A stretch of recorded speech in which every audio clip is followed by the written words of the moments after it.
Good evening, kids. Welcome to a special presentation of The Abyss.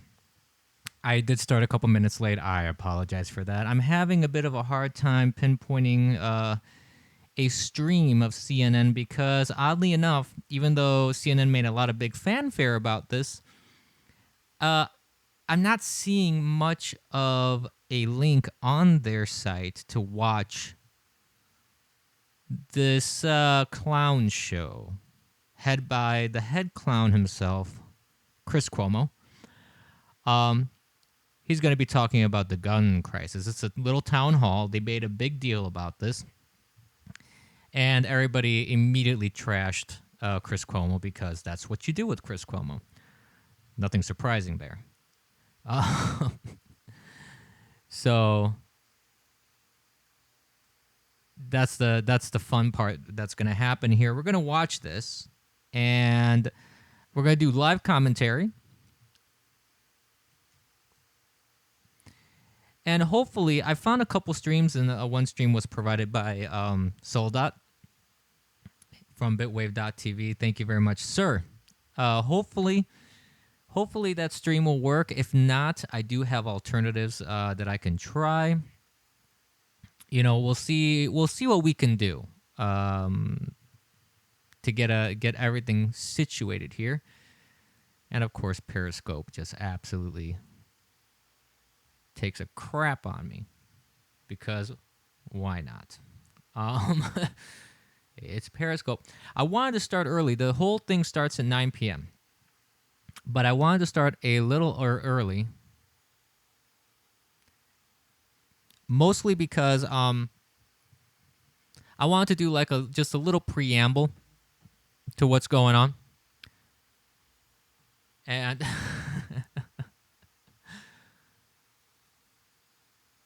one second, let me check. I got another link that was sent my way.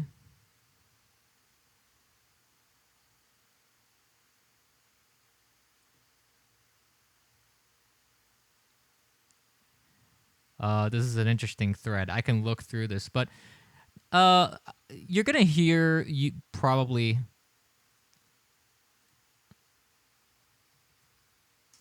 not probably for sure what we're gonna hear in this town hall is gonna be the typical kind of stuff that you hear from the left. The left is gonna talk about confiscating your guns. They're going to talk about banning weapons. They're going to talk about what Tucker Carlson called the white supremacist hoax, which is true. It's a hoax. The whole thing is ridiculous. And why is Periscope not behaving here? What's going on? Okay, for the folks that are joining up on Periscope, I don't know if it's actually working for you or not. I have no idea. It's not working for me. I'm trying to get in there as just a viewer myself because I want to see the chat. There we go. Okay, hold up. There we go. Now it started working. Okay, perfect. And I wanted to just kind of touch upon some points before we even go into the stream itself, because most likely I'm going to repeat myself, and there's going to be a little bit of repetition throughout the entire stream. I'm presuming because just for the fact that the left really has not come up with any other talking points since even before I mean, this is not even something new. Even before like Obama, before W, before Clinton, whenever there's anything that has to do with guns, the left's solution is ban everything. Who cares about the Second Amendment? Who cares about the rights of of law-abiding citizens? If someone does a criminal act with an illegally possessed firearm, the legal, law-abiding citizens are the ones that have to suffer for the sins of others, essentially. And it's ridiculous. Excuse me, quite frankly. It's absolutely ridiculous. So what we're gonna do is like I was saying, I want to just do a quick preamble here. In about 20 minutes or so, this should be starting. I do have a couple streams up that we could possibly watch, and make sure that we are able to watch this and laugh and mock, because that's what you got to do with stupid ideas. Definitely laugh, definitely mock, because a lot of these ideas that the left's going to propose are going to be the same old tired things. You have already you already have some candidates that are vying for the Democrat candidate for president in their primaries right now. You have a bunch of them already saying they're going to go door to door and confiscate everybody's guns, which is kind of funny because these were the same people that were arguing that, oh, there's too many illegal aliens. You can't go around rounding them all up. We don't have the resources for that. But somehow they magically pull resources out of there where the sun don't shine to do what they want. So I find that fascinating. Absolutely fascinating. The other thing is, there's the Second Amendment. It is what it is. And the Second Amendment has been well documented. It has been looked over in the Supreme Court over and over again. There have been multiple cases that have warranted an examination of the Second Amendment. And it's pretty clear what the Second Amendment stands for. And it's pretty clear what the rulings are. And not only the modern day rulings of the Supreme Court can back up the conservative point of view when it comes to the Second Amendment. If you look at what the Founding Fathers wrote themselves, just look at what's written in the Constitution and look at all documentation, the Federalist Papers. You look at documentation and letters sent back and forth amongst them, asking for certain clarifications on certain details. For example, there's a case where a letter was sent out. I don't remember the parties involved specifically, but they were Founding Father folks, that there was a clarification asking, do cannons fall under the Second Amendment, because this merchant wanted to fit cannons onto his merchant ship to protect his ship from people that were trying to steal his goods that he was shipping. And they said yes. So cannons were covered by the Second Amendment. So it boggles my mind when you have people that I've seen a couple tweets online, for example, and some people talking online saying nobody needs. This is the other point that a lot of people say. Nobody needs an AR-15, or nobody needs a semi-automatic weapon, or nobody needs this, nobody needs that. Well, problem is, the Second Amendment doesn't specify a requirement of need. The Second Amendment says what it says, and that's it. There's no caveat, there's no asterisk that says, oh, by the way, you have to show need. There really isn't. So technically speaking, there really shouldn't be much restriction on that unless someone's a clear danger. And this is where the red flag laws come in, and I've been hearing a lot about these, and I have some problems with it. I understand the intentions behind it, and I understand the emotional reaction to want to try and do something to prevent future shootings and reduce killing and try and keep guns out of the hands of people with mental illness, because mental illness is really where the crux of the argument is here, the crux of the problem. And I'm glad to see a president finally actually address that. So I will commend President Trump for that. I will, give him credit where credit is due when it comes to that. However, I do have a problem with the red flag laws. Mostly, or what's being proposed with these red flag laws. Because one, we don't know all the details. The devil's in the details when it comes to that sort of thing. And then on top of that, no matter how airtight you make this, red flag laws are always going to have to depend on a certain level of interpretation, subjective interpretation of what is a clear and present danger or what is someone who is deemed to be mentally ill. And you know that the left, you have activist judges that just don't follow the law. They don't follow the letter of the law. They do whatever they want because they feel this is the right thing to do. They feel that this is their truth. So, being that they feel this way already with current laws that are on the books, I don't have a lot of confidence that these people are going to follow the law. They're going to start targeting people. They're going to specifically conservatives.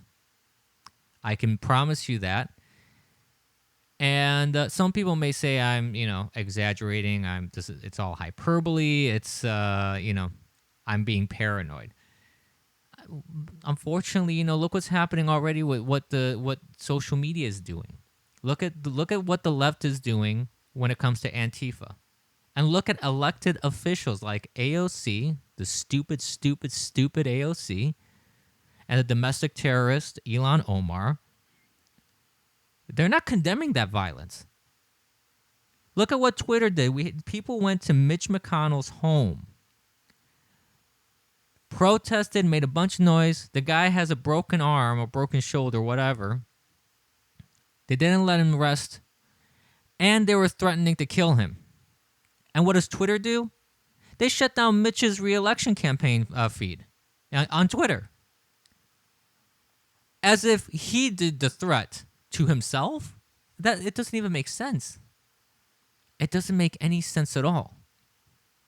But any excuse was a good excuse to try and impact Mitch's campaign because they don't want Mitch McConnell to be in his position.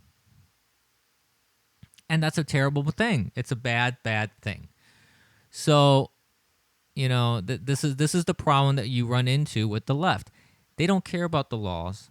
They don't care about the rules. They don't care about being civil. They don't care about unity. They say all this crap that they say, they keep claiming that the president is racist, xenophobic, white supremacist, all this crap that they keep saying. But at the end of the day, it's like it's all smoke and mirrors. It's all hot air. It's all nonsense because they're doing it for their own purposes. They don't really believe what they say. This is all a diversionary tactic because they want to regain power. They have their own agenda. They want to pass the laws that they want to pass. They want to do the universal health care, the single payer. They want the government. They want socialism, basically. They want socialism to come in. They want government to control everything. They want government to pay everybody a salary. They basically want to bankrupt this country because of a warped belief that they have in their brain about what they think the role of government is, when the role of government is not what they think it is. Let's see, Sold Out is saying something here in Bitwave chat. Did you see the former Fed and NBC saying Trump leaving the flag at half-staff until 8/8 was a dog whistle? Yeah, that's what I'm talking about. They're just pulling stuff out of their ass. It's stuff that just makes no logical sense. None at all.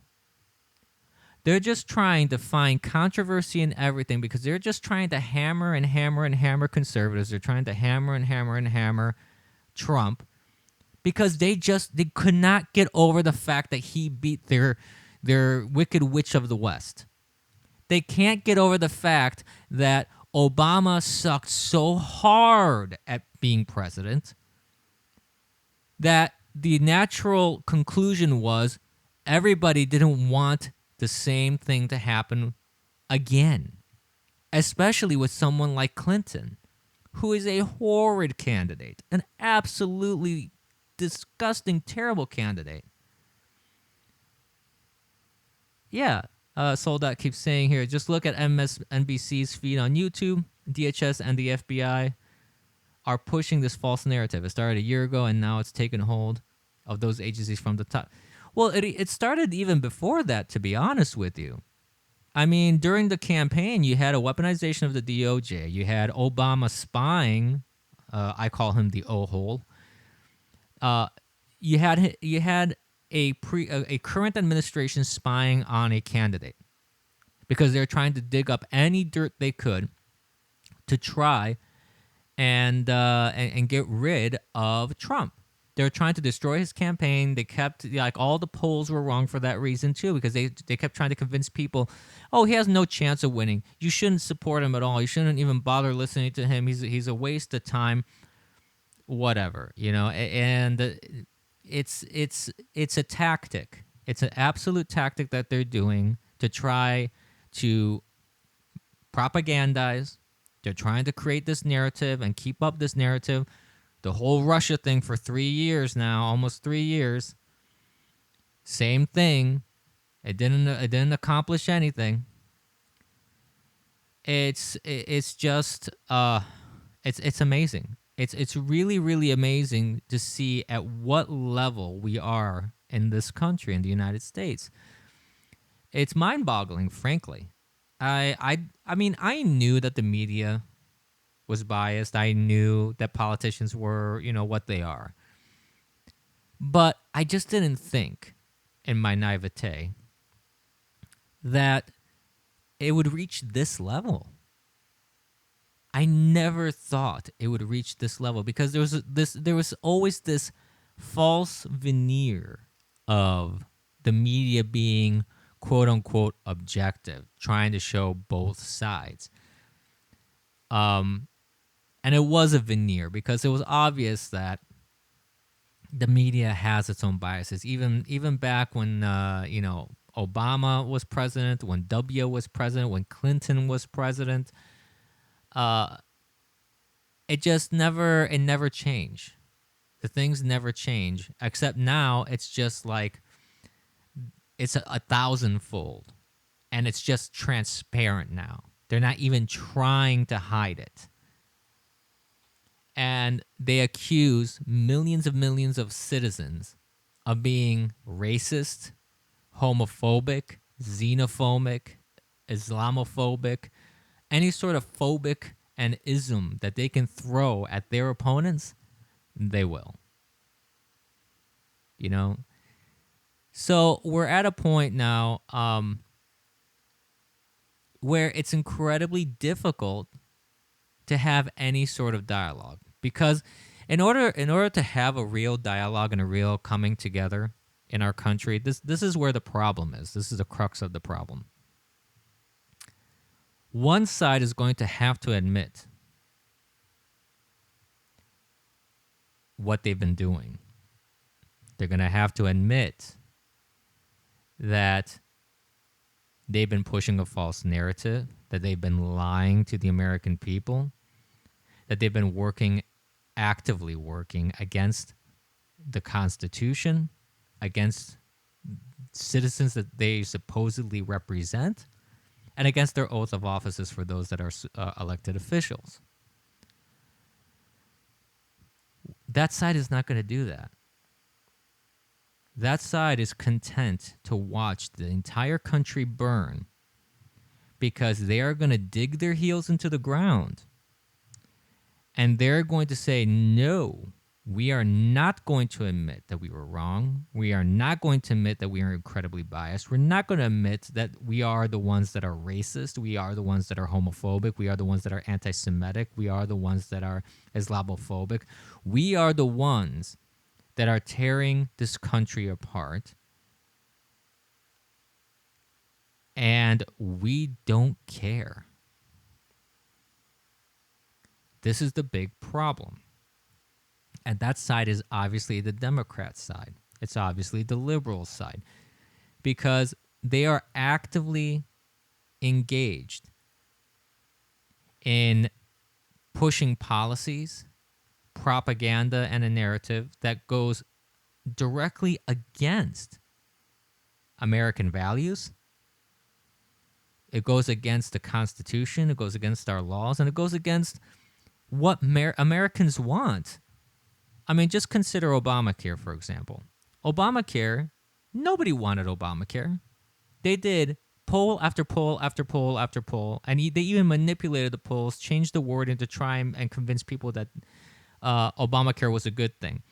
And when they didn't call it the Obamacare, when they called it a completely different name, the Affordable Care Act, that's the only time that people kind of went with it because they thought it was something different. They thought it was something that it wasn't Obamacare. So if they tricked people, that's the only time that it got any sort of modicum of support. Otherwise, most Americans, it was between, if I remember the polling, I could be wrong on the specific percentiles, but if I am, don't quote me on it.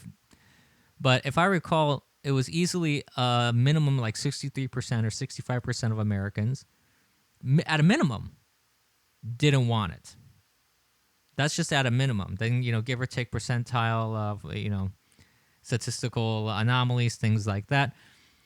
And most people that you talk to afterwards suffered because of Obamacare.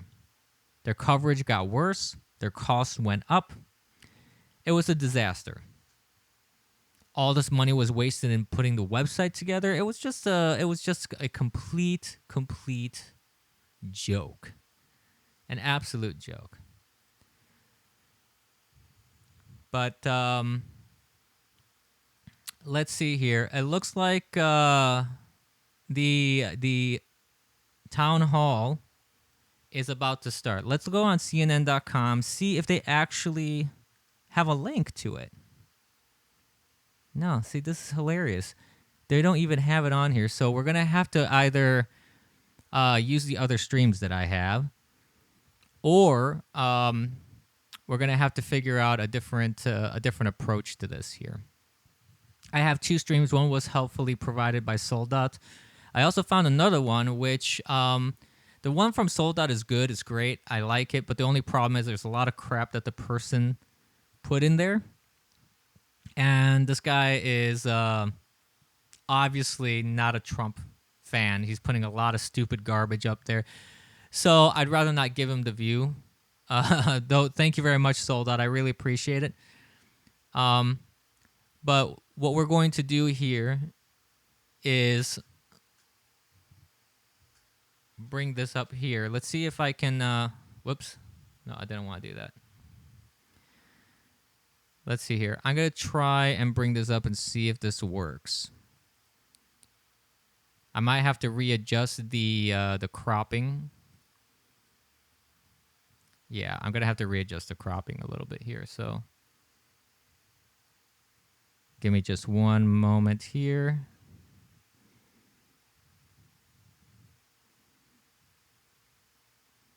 Let's see here. Right.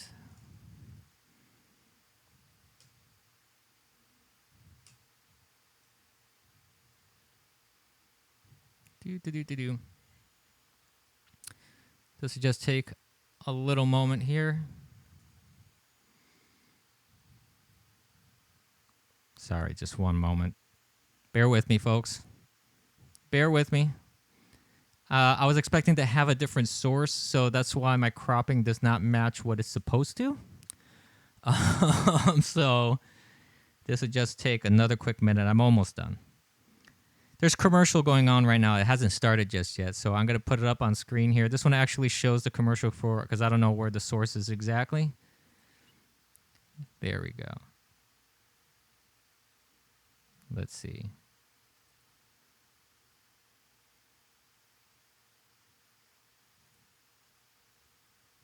There we go. Center to screen. Let's see if we can... here we go. I don't have the audio on right now. But let's see if we can maybe increase this just a tad, or maybe just go full screen. Why not?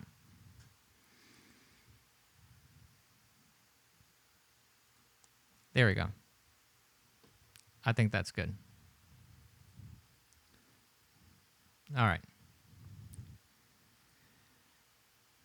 So what I'm going to try and do is pause it during, if there's something I need to interject, because the last live stream I did, it didn't work out super well because it was kind of hard to talk over what they were doing.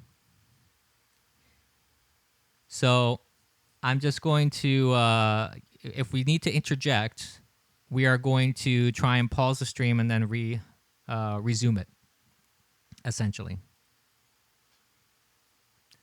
So we still got Anderson Cooper going here. We got a couple more minutes. This is probably wrapping up here. This guy's Anderson Cooper. He's kind of funny to me because this guy doesn't really have much talent for being a journalist. He's like he has relatives in high places. I think he's related to a Kennedy or a Rothschild or something like that, and that's how he ended up getting in this position. And of course, he fulfills their diversity quota at CNN. That's really what the whole thing is about.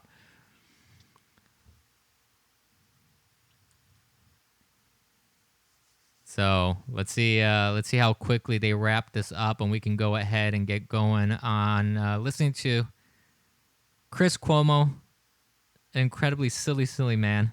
A Vanderbilt, thank you, Soldat. I couldn't remember the name. I knew it was one of those families. I knew it was one of the families with money. Yes, he's a Vanderbilt. So I am absolutely sure that plays a role in him getting into such a prestigious position at CNN, because honestly, I've watched him on occasion. I don't see anything special about his presentation of news, his journalistic abilities. I don't even know if he's done any sort of real journalistic work. He's more of just a presenter. So I don't know. I don't really see anything that special about what he does. So let's see here. I'm going to put some volume on so we can already start kind of just hearing it in the background. Pretty much, yes. Soldat says he has a personality of a floorboard. I have to agree. It's just the guy. He just comes out as a very flat individual. Doesn't really seem like he's engaged in anything. I don't know what it is. It's kind of weird to watch Anderson Cooper because if you look at his facial expression too, it looks like he's always lost. He has this weird inquisitive kind of like, huh? I'm not sure. So he always looks lost when he's doing stuff. So, but here we go. It's starting, I believe. Let's raise the volume a little bit here. Hello, everybody. I am Chris Cuomo, and welcome to a very special primetime town hall. We're calling it America Under Assault, the Gun Crisis. It's been a tough week, but we should not waste this moment. So let's take a breath, and let's talk and take the time to listen. We've put together a beautiful program for you tonight with some of the most prominent voices, and they have very different ideas about protecting our society from gun violence. And I am surrounded by a gift tonight, the strength of survivors, the same kind of strength I saw on the ground in El Paso. This audience traveled from far and wide and mostly in lousy weather, so thank you for dealing with the elements. And they did so to represent their communities. How do we heal when this happens to us? Makes me wonder how they chose those survivors. You know, I don't know if all of them agree with the leftist policies, but it makes me wonder.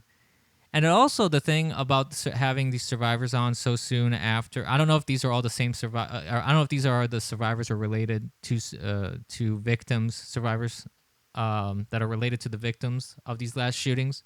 I don't know if it's only those that happened last weekend or they scrounged around for others. But it makes me wonder what their beliefs are that they would go there, first of all. But the other thing is it's kind of disgusting to me. And this is something that I've never liked about the left, in general is that even before bodies are cold, the left will politicize standing on the corpses of victims. No matter what they are, women, children, men, it doesn't matter. They will stand on the corpses of these victims for their polemicizing. But let's continue. No one and nowhere is immune. So let's use this moment. Let's connect and confront what should be obvious by now. The only special interest involved tonight is our collective interest in dying less this way. Now, I want to start by showing you what weapons are we talking about. For some in this room, I totally understand if you don't want to look at these images. I get it.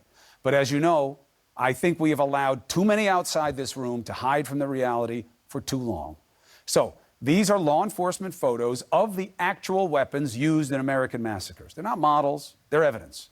The photos you're looking at, they can be called weapons of war. They are certainly. Jesus, man, you're showing pictures with splatter of blood on the. Did you see that right here in the upper left corner that just kind of panned by? There's a picture with splatters of blood, and you have the victims, like survivors. Oh my God. Oh my God. Wow. Moving on. Wow. Responsible for 132 deaths. They're not for hunting. They're easily modified, accessorized. They can hold 100 bullets, like we just saw in Dayton. Actually, even hunting rifles are easily modified. You can modify any weapon. So this is already a false baseline that he's putting forth, that these aren't for hunting.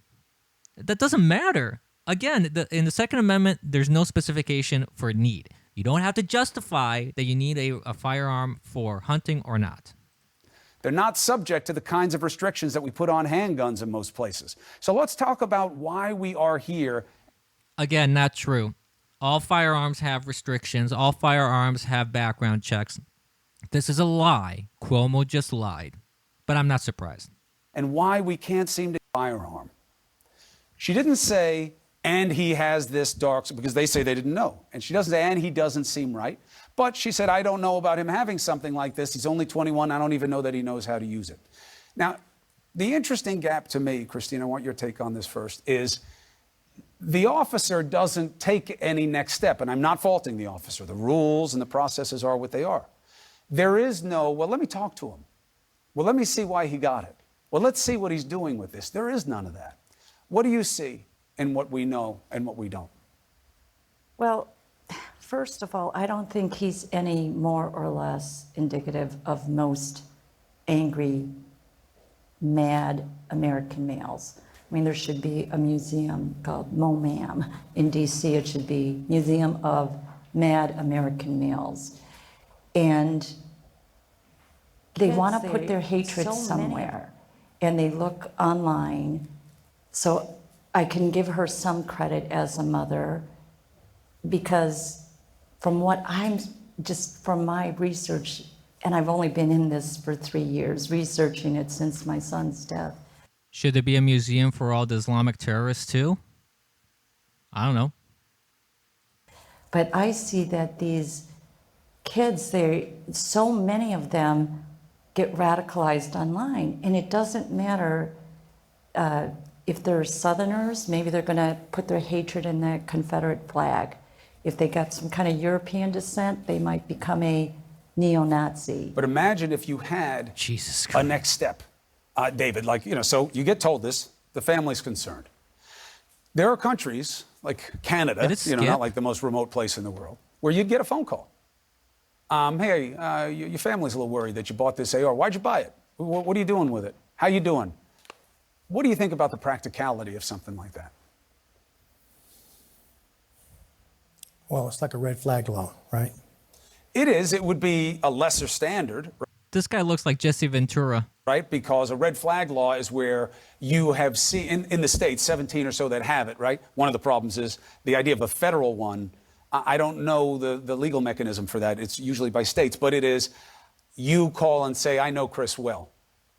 He's not doing well. He's off his meds. He's saying crazy things. He's a danger to himself. He's a danger to others.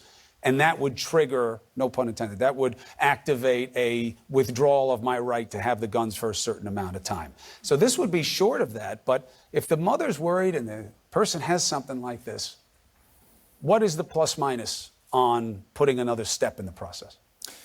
Well, perhaps the mother or the father should have, if they know the kid well and they're living at home, should have maybe did more checking and following what's going on with them.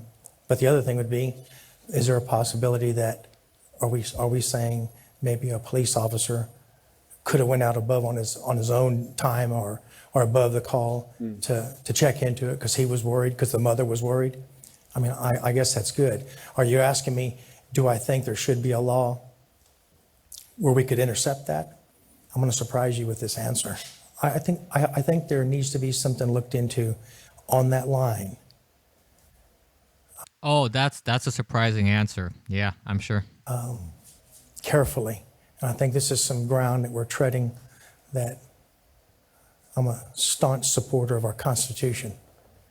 So I would be real careful about treading on that ground like that. Right. And Well, so, you want to take this on. Absolutely. You want to go in, you want to run for office, you want to be part of the change. These are the kinds of questions. Yeah. What should happen when a parent calls, this kid has no diagnosis. Yeah. He is not a threat as far as she knows. She just doesn't like what she's seeing. Is that anything of any interest to our laws? Yeah. So it really does get into the red flag territory that the president has actually been talking about recently. Something that we do need to look at. Yeah, but the problem is this. Take the Parkland shooting. The FBI knew, the local police knew, the school knew, the family knew, the community knew. Nobody did anything. So red flag laws isn't going to do anything if people don't do anything. If you look at the history of it, the shooters do give indications that they're about to pull something off like this. In Sandy Hook, the shooter actually wrote something called the Book of Granny when he was in a first grade classroom, this same classroom that my brother was in, that my brother was murdered in. This was about a witch who went into the classroom, her broomstick opened up into a semi-automatic rifle and killed kids. The teachers got a hold of this book and they didn't do anything about it. And we let him fall through the cracks. And this is very common. And the same thing in Parkland. The shooter posted videos about wanting to carry out a mass murder to make himself famous, so to say. And I appreciate that your show doesn't give the name and the image because there are copycat shooters. And they're there. You can find them. And Sandy Hook, the kids his age, afterwards said, yeah, I saw that coming. You know, I saw he was a troubled kid, and I saw that was coming. It is like the highest form of see something, say something, but Yeah. it's complicated. You know, in any other context, if you wanted to do that to me in college, you'd be okay. You want to do it about another kid in school. You want to do it about somebody at work. I'm wearing a band from a protocol called the Columbia Protocol, where you learn the right questions to ask somebody to see if they need help and they're in some state of distress. But you do it when somebody has a weapon, calling into question whether or not they should have one. Now you got a fight on your hands. Let's get some questions from the people who know better than I. Aaron, do me a favor, stand up, introduce yourself, and ask your question to Christine, please. Or you could stay seated. It was good. You knew the instruction. I got it wrong, and you did it right. Thank you very much. See, we're already working together. Go ahead.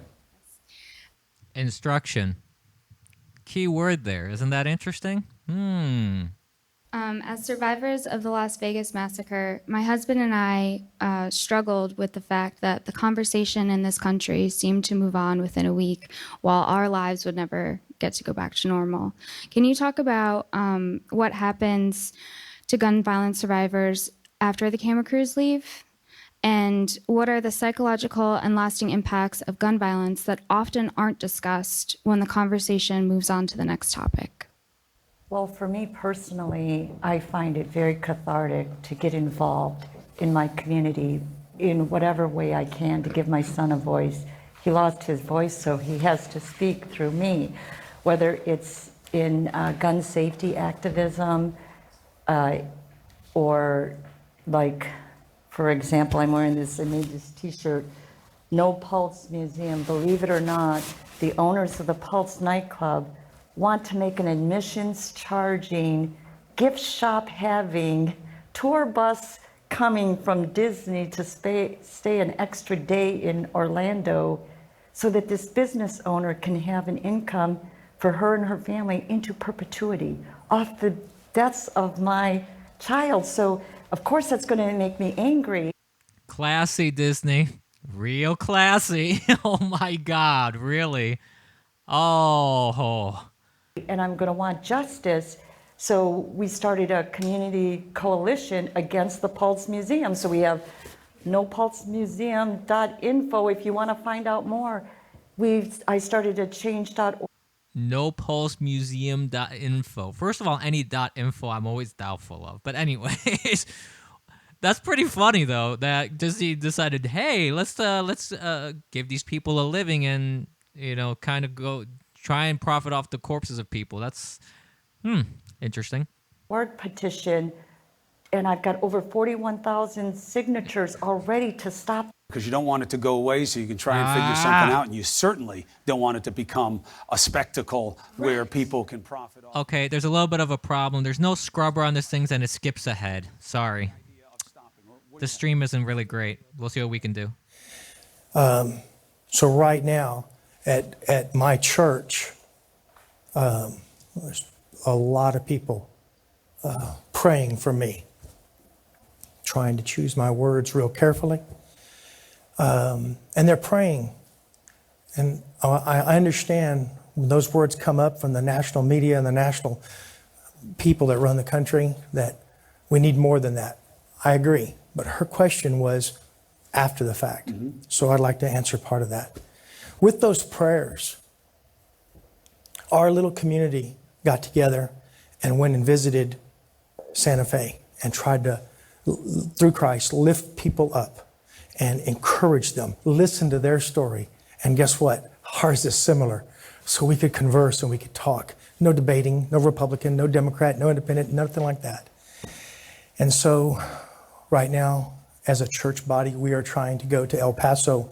You can't just walk in there and do that. You got to get somebody to help you. Her question was, how do we survive after the fact? How are the survivors doing? What happens? Well, let me assure you of a couple of things. There's no help. You better hope you have insurance. The government stops whatever they've got offered to you. That's done. You're on your own. The healing is long. 2 months in the hospital for me, mostly incapacitated. Rehab at the finest place God offers on this earth is at the Center for the Intrepid in San Antonio for me and a couple of others that were fortunate enough to go where our wounded warriors go and rehab. Months and months of that. The mental thinking of our 24 survivors, including young children, it's 19 or is it 20 months later now? It never ends. It never ends, and I don't think it ever will. I think it may dissipate. I think it may be lighter. Myself and people I know, as soon as we heard about 10 days ago a shooting, it affects us. What is she laughing at? It's sort of like all over again. It's not that prayer is unwanted. Prayer is incredibly powerful. But the whole point of it is that you are trying to inspire something better and act like your church does when it goes somewhere else. The criticism is that don't do the first part if you're not genuine in trying to act on what it is that you're literally praying for divine inspiration in order to do. But I take your point, and it's important to understand how many layers there are to this. Let me get to another question, though. We have Cameron Caskey here in terms of talking about what works and what doesn't. What's your question, my friend? Hey everyone, my name is Cameron. I was actually at the last CNN town hall calling for the end of gun violence, where we said this has to be the last mass shooting. And if history has taught us anything, I'll be at the next one too. So I was watching the news unfold on Monday. I woke up in the morning wondering how another one of these mass shootings could have happened, wondering what happened in El Paso could have possibly happened again. And then I learned that there was a shooting in Dayton of a similar horrendous size. So I started learning about it. I tried to cry. I don't think I can do that anymore. I've cried for too many people this year. I think I've run out. But I looked at Sutherland Springs, actually, and I looked at how the shooter was shot several times before leaving. And I explored the the good old-fashioned American good guy with a gun argument. Because so many people believe it, I really wanted to pick it apart and understand what exactly it means. And soon enough, I learned that the shooter in the Walmart was actually stopped by several armed people. And I said, well, you know what? I understand what a lot of these people are coming from. Until I started to think, 22 people were killed in Walmart. And in all these shootings where this good guy with the gun has shown up, it's been after far too many people have been killed. So I said, is this good guy with a gun concept strong enough when dozens are already being massacred? Am I going to feel safer in public with more armed people when if 39 people are massacred? Well, this is kind of a ridiculous argument because the good guy with the gun is not the sole solution, and it's not the sole factor in helping in these situations. Anywhere else. Did these shootings change your perspective at all on what exactly it means for there to be a good guy with a gun? And do you still believe that more guns in a place will make it safer? Because I'm seeing these shootings in these states that are apparently these heralds of Second Amendment rights, and yet dozens are still being killed. So, JT, that's one of the kinds of things you want to tackle if you get into government. What do you think? It's hard to rely on someone at a shooting to have a gun. I mean, that's not where I want to go. Now, as far as at schools, at Sandy Hook Elementary School, the shooter shot out the glass front doors and killed kids. A principal had to confront him in the hallway. And that's not fair to the kids. The way I look at it is there should have been an armed guard in there, a police officer, someone highly trained. I think that's something we can get behind. Now, I know at Parkland there was, and he wasn't able to act. And that's unfortunate, but you give yourself... Correction, he was a coward and refused to act. They've been former first responders, police, military. They know what they're doing. If you get someone good, and they're obviously vetted for many months, you get someone good, they're able to act. Well, do you think, considering the fact that you and I are both, we're both white, the police brutality in this country when it comes to different students? Oh, Christ, not that nonsense. Statistically, that's false. That's such bullcrap. Because of what they look like. Do you think that putting these armed resource officers in schools are going to put students of color at higher risk? Absolutely not, because statistically, whites get shot more. Well, that they're just there to protect the students. You do get into a gray area there, with police especially. Now, I'll tell you, after Sandy Hook, all the schools in our town, Newtown, implemented guards and police. And we had cameras. My high school has 400 cameras. We have doors that lock from the inside. Very important, simple things. They're not doing it for show. They're doing it because it works. And, that's something I've been advocating for the past year and a half. And it's very important. Sure. Well, Newtown and Parkland are similar, both communities that are, I'd say, on the higher end of the, socioeconomic spectrum, and also both communities where most of the people, again, like us, are white. Around the country, do you think that we need to be implementing the same procedures? Because I think about all these communities that are forced to face police violence every single day, and I cannot imagine being a student walking. Nobody is forced to face police violence. There is a simple solution to not deal with police violence. Don't commit crimes. A police officer or an armed security officer in it. Sometimes they call them school resource officers, and I understand why that term rubs people the wrong way. But there's a difference between that and having teachers with guns. But then you look at the sexual harassment from police officers around the country, with young women included, and I just think, oh, well, bull crap! Young developing people, oh my God! Country, and the thought of more people with weapons that can corner these children. I mean, at Marjorie Stoneman Douglas High School, there were several teachers that, after the shooting, were revealed to have several sexual harassment claims, and officers around the country. Do we think that more people with guns around children is going to make the children safer? And were the claims true, or they were just claims? They were. I mean, this is ridiculous gaslighting. I want to see less guns on less people, period. Exactly. And I partnered. I think only 12 people clapped. Wow. Whose nephew, Alex Schechter, 14 years old, was killed at Marjorie at MSD.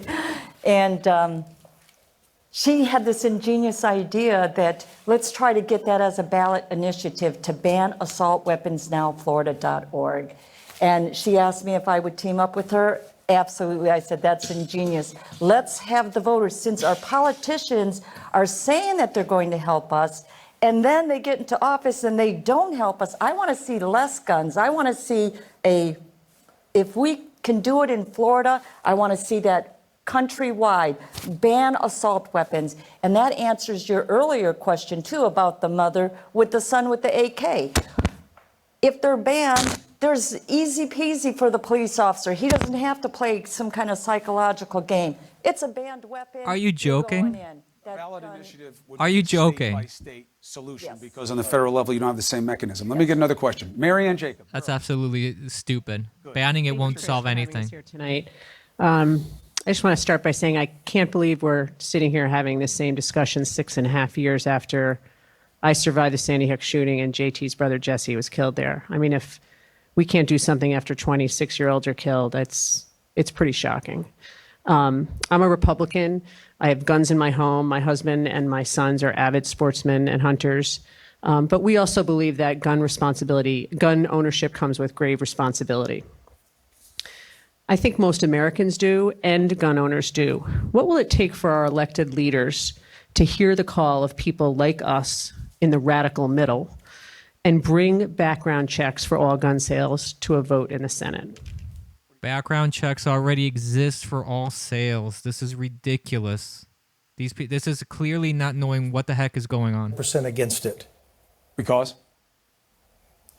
because we have a Second Amendment that expressly states that's not to happen. Our rights won't be infringed. But today, I don't want just some answers thrown out. And like she said, what's it going to take? I think there needs to be some unity. I think there needs to be some tremendous prayer in all these decisions. I think that this gun registration, again, I'm probably going to surprise some people that know me, and they know me real well. I think it's a viable alternative. It wouldn't have stopped any of these shootings. Though. None of these shootings had guns illegal. So it wouldn't have stopped any of them.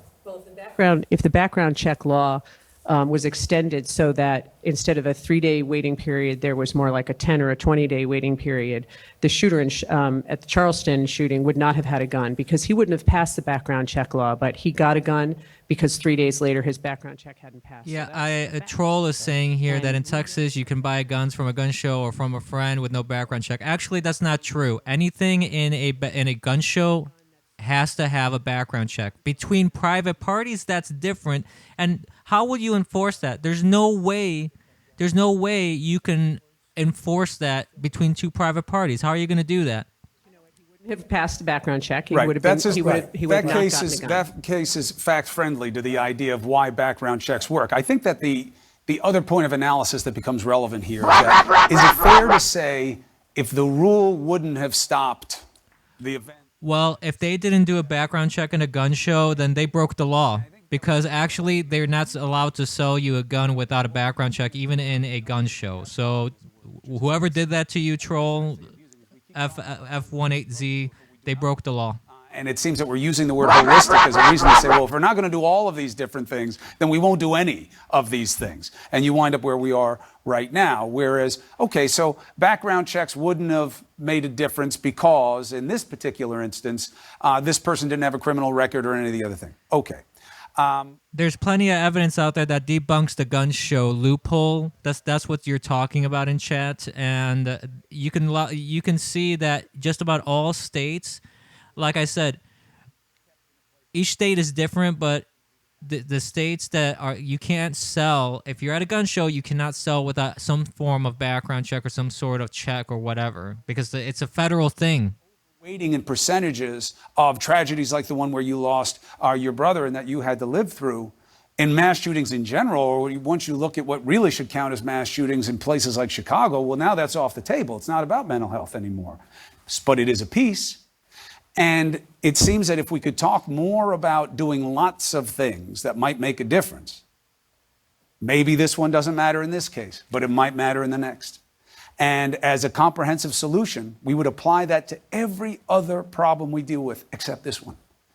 If you thought about it in terms of protecting kids from predators, if you look at the laws on that, I don't know why you would, that just happens to be my life. That's the kind of things that we look at in this business. There are many different layers of protection, different agencies with different responsibilities that do different things and share information in different ways, where you can live afterwards, how you can be, how they To my knowledge, that's not accurate, Herb. I've never. I've seen many videos and many articles, and I visited Texas myself. If someone is selling that in Texas without a background check, they are breaking the law. You every time. Well, But it's an important cathartic, and conversation. it's important, exactly. So Christine, thank you. Thank you. David, thank you. And God bless JT. Good luck going forward. Thank you. You're picking some path going into politics. As somebody who wants to have. Well, perhaps Texas does need to adjust that then, if that's the case. But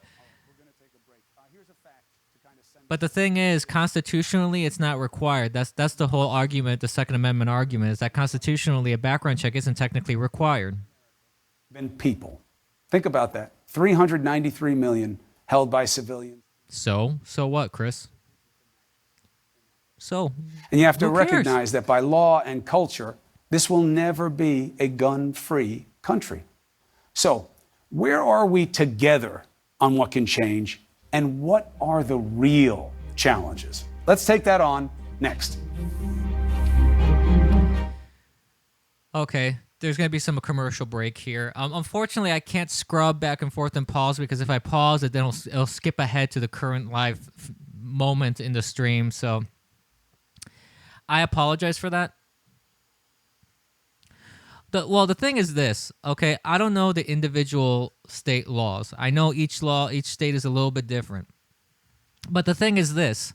Look at Texas, look at California, look at Chicago, look at every state. Chicago's gun violence is much higher than Texas. California's mass shootings that have happened there has, to my knowledge, it's higher. So background checks, forcing that, is not necessarily something that will prevent anything. Yeah, registration, I'm opposed to that. I don't believe registration is a good idea. I don't like that. I don't think that that's required. I really don't. Yeah, I know, Mark. Mark said Chicago also blame it all on other states with lax laws around them, which is ridiculous, because I have seen zero evidence that all the weapons used in the crime that happens in Chicago comes from surrounding states.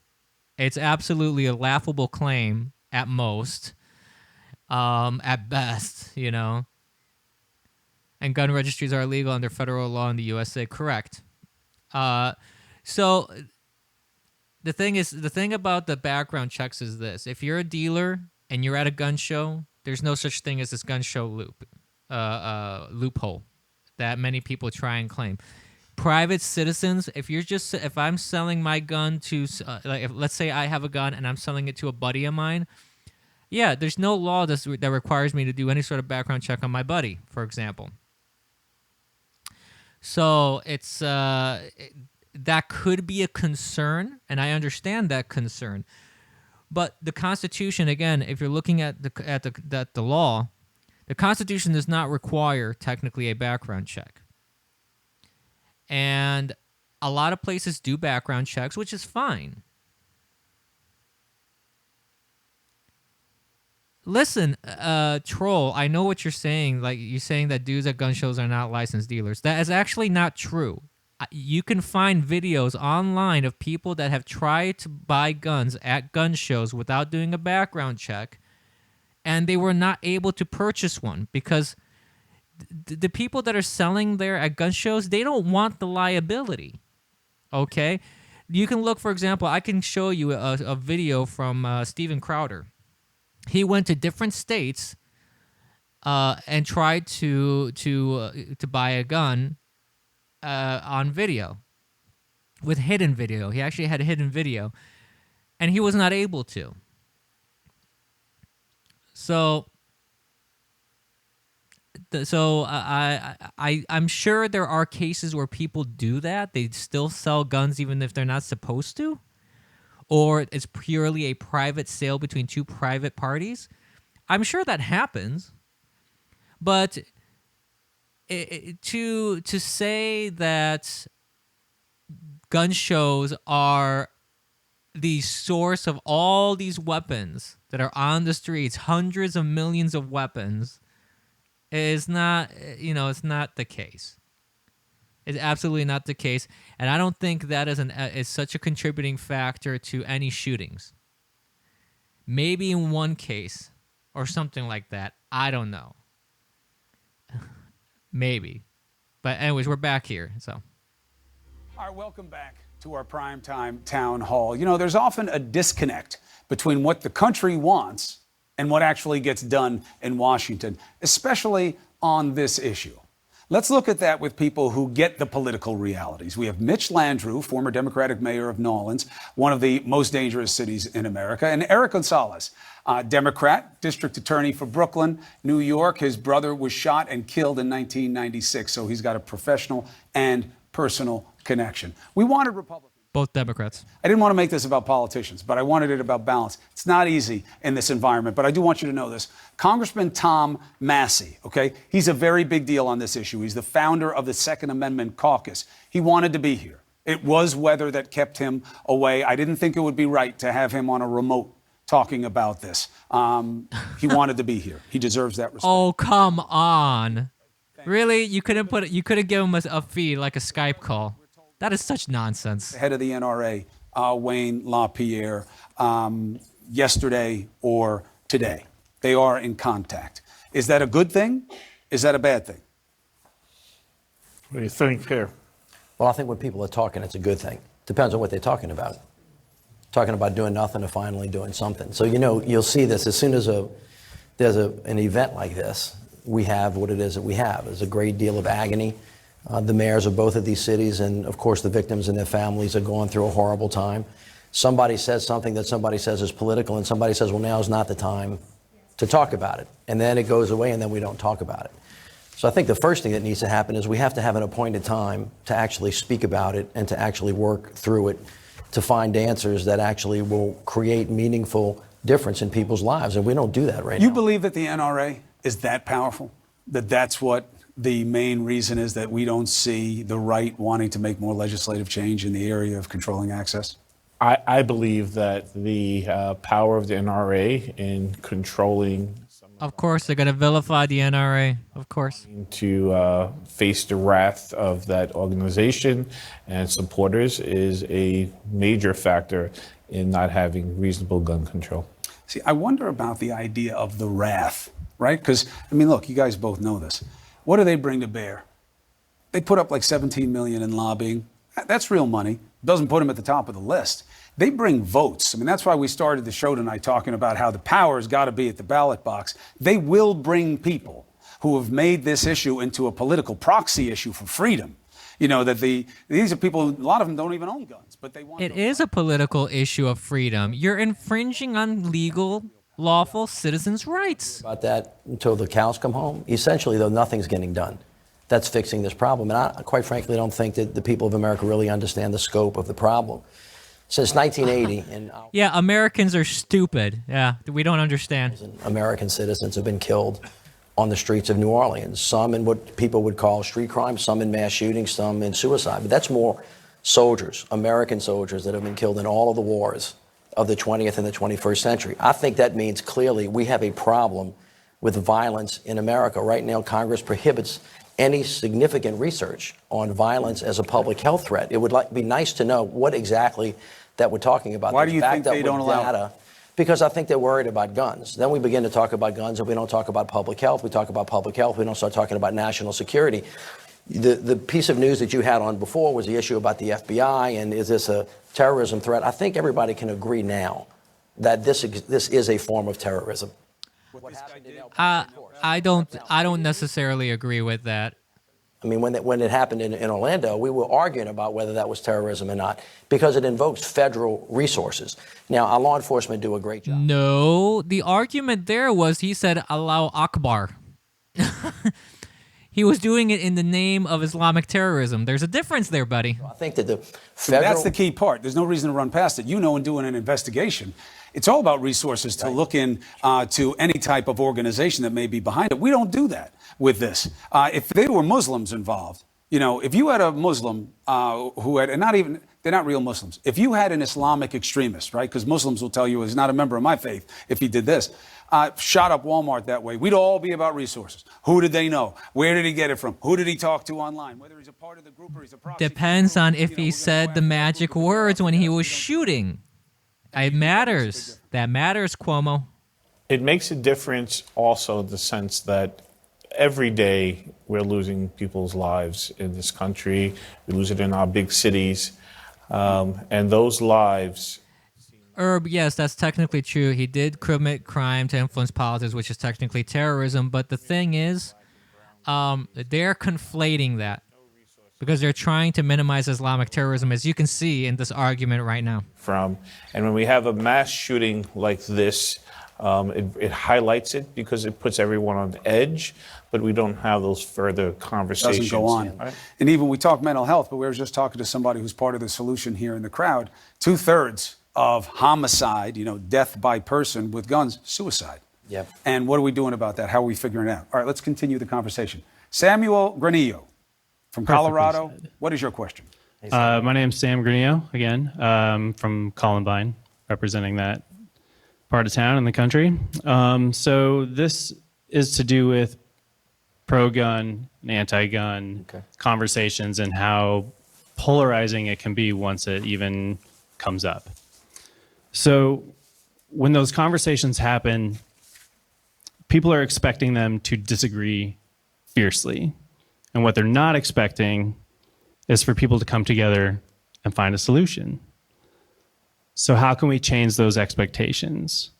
What would it take for each position to listen, absorb, and understand one another so they can find a solution? First of all, thank you for that question. It's a great question, but there's a better one. If, in fact, the polls indicate that 65% of Americans, I just picked that number randomly, agree on something, why can't Congress pass that? That's a different issue. And one of the things we have to think about. Because what American citizens may agree on isn't necessarily constitutional. You have to consider the rights and the Constitution and the law. With all the hunters in Louisiana, these folks believe in responsible gun ownership. And I think most Americans will agree with the following statement, that not everybody should own any kind of gun at any time to do anything they want with. Even the Heller case that came out of Washington, D.C., that Justice Scalia wrote, said that there can be reasonable restrictions that make sense and work. So universal background checks, banning assault. Yeah, Heller case isn't really a good thing to bring up because the opposing point of view is that was basically they wanted to ban guns altogether. Used to be in favor of a long time ago. So the bigger question for Congress that sometimes enacts preemptive legislation, that is to say this is what the law is and local governments can't do any different, or when governors do that, that seems to be a reasonable place for us to talk. I want to do that, but I also don't want the discussion about guns to take us away from what the district attorney was saying about the public health side of this, the national security side that goes back to what you said in the last segment about having a comprehensive approach. And if just one thing doesn't work, deciding, okay, well, then we're not going to do anything. But look at where we are, just in context. Sam, not to run by your own history, you're not just from Columbine. You survived the shooting. That was 20 years ago. I was at that shooting. It was the first one I ever covered. We covered it as a phenomenon. We were there for weeks. We couldn't believe that these two kids had arrived at this kind of solution. I believed it. It wasn't shocking to me. If you went through public schooling in America, you can believe that people would do that. Kids and big trench coats, because we were so desperate to understand how this could have happened, because this would never be something we could expect. 20 years ago, that was. All of the ones since, we're less curious about it now than we were then. What does that mean to you? Wow. So it's always fascinating every time another shooting comes up that Columbine comes up. I don't know why it's some sort of barometer. It was definitely unique when it happened. And what's different now, a lot of people will argue, is nothing. Things have gotten exponentially worse in various ways with technology and the internet. Because the main cause is never addressed. These kids had a lot of mental health issues, poor parenting, and poor flag catching by everybody around them. So I guess what we're trying to find now is this common thread and a common ground that we can all be on to have this discussion that doesn't end in this polarizing debate that gets nowhere. So what is that common ground? So that common ground is that we all have families, we all have friends, we all have loved ones, we all want to be loved, we all want to give love, and what that makes us all is human. And the common thread here is that we are all that, and every single person in the world is human, and that is a common ground that we can all come to and understand that we need to change something here. And whether it's Columbine or Parkland or Vegas, or I could go on and on and on and on. You're right, Soldat. Every solution that they propose encroaches on the rights of honest citizens, and that is the crux of the problem. Let's get another question. Jennifer Luger, where are you? Good. What's your question? So as Chris said, 2/3 of gun deaths every day are suicides, like my husband, Scott.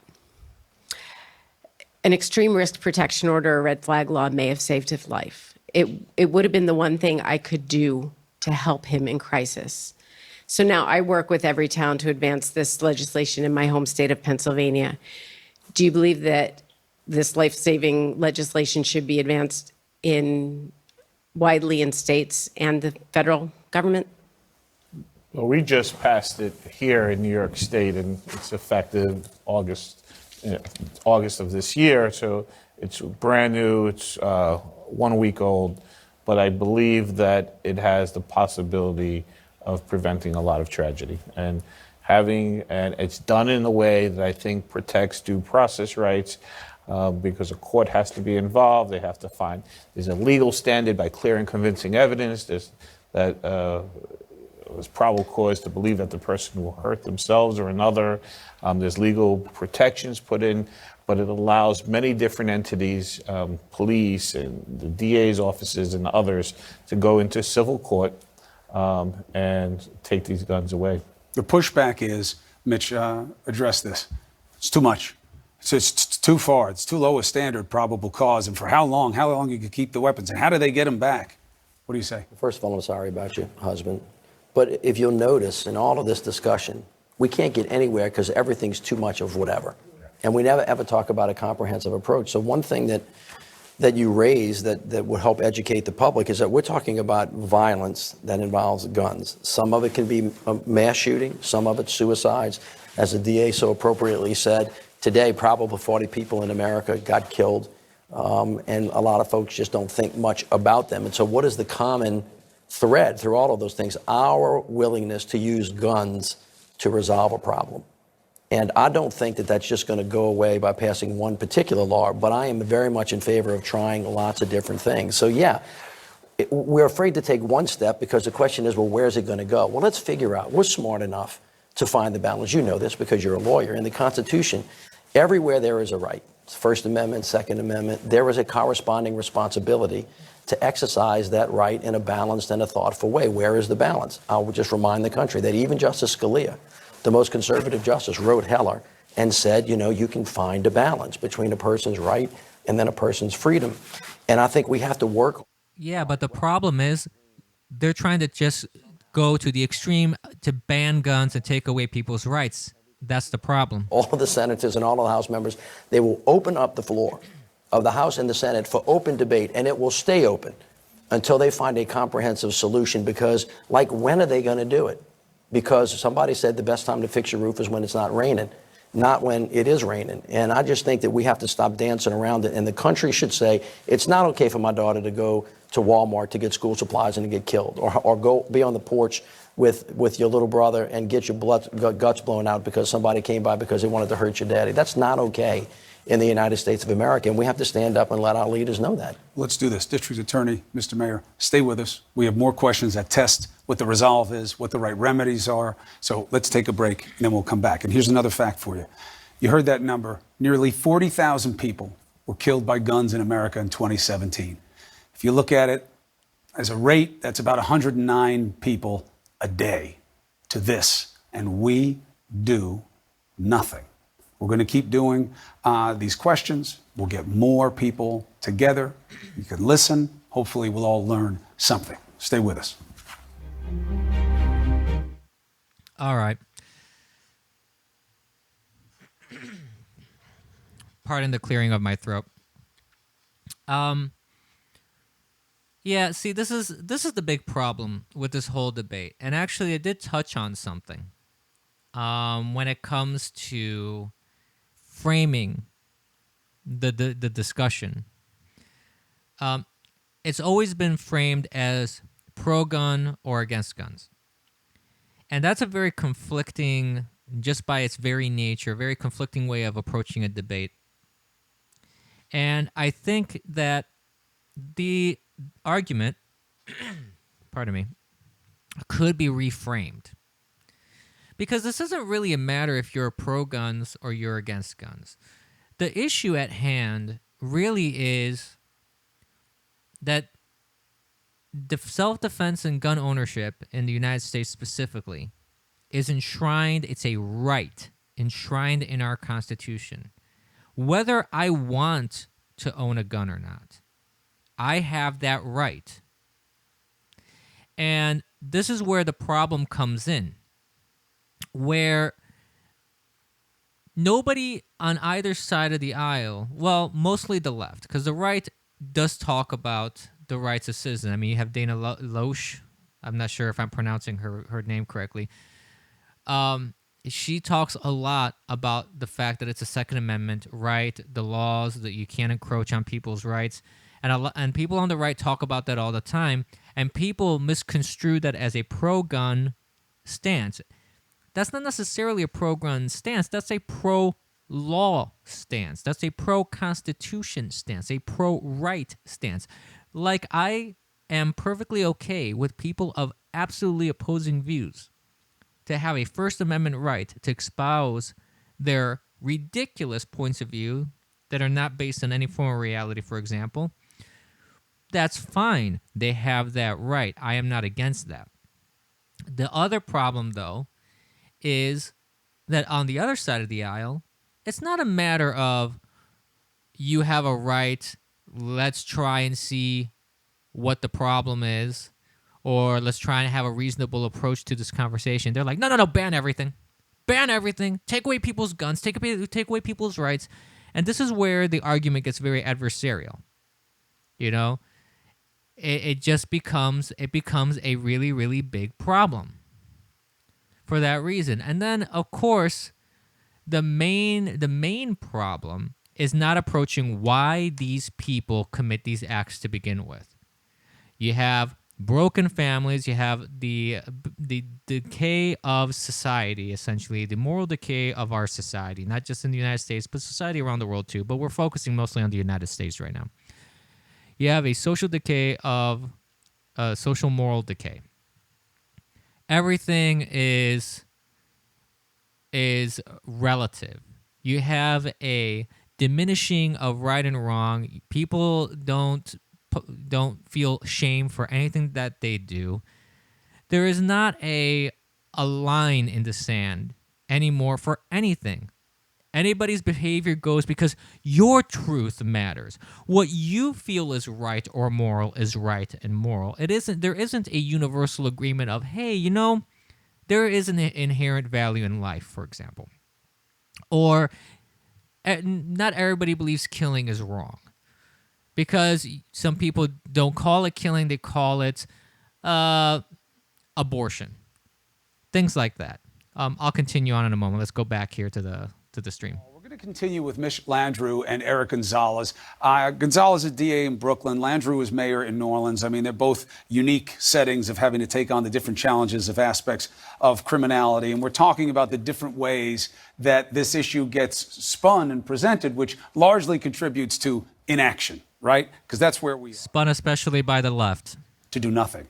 So I want to talk to somebody now who's going to ask a question who's going to be a little bit harder for the people who are in power to not listen to. Christopher Underwood, it's good to have you here. You're 12 years old. You know this issue too well because you felt it in your own family. You lost your brother. Now you're trying to make a difference. You're speaking out. You're from Brooklyn, New York, Gonzalez's district. What's your question? My question for today is, when will these lawmakers start protecting me from gun violence, destroying lives and communities? Don't I deserve to grow up? Mm-hmm. You know, how do you process the message, DA, in terms of who's at risk and who needs the help?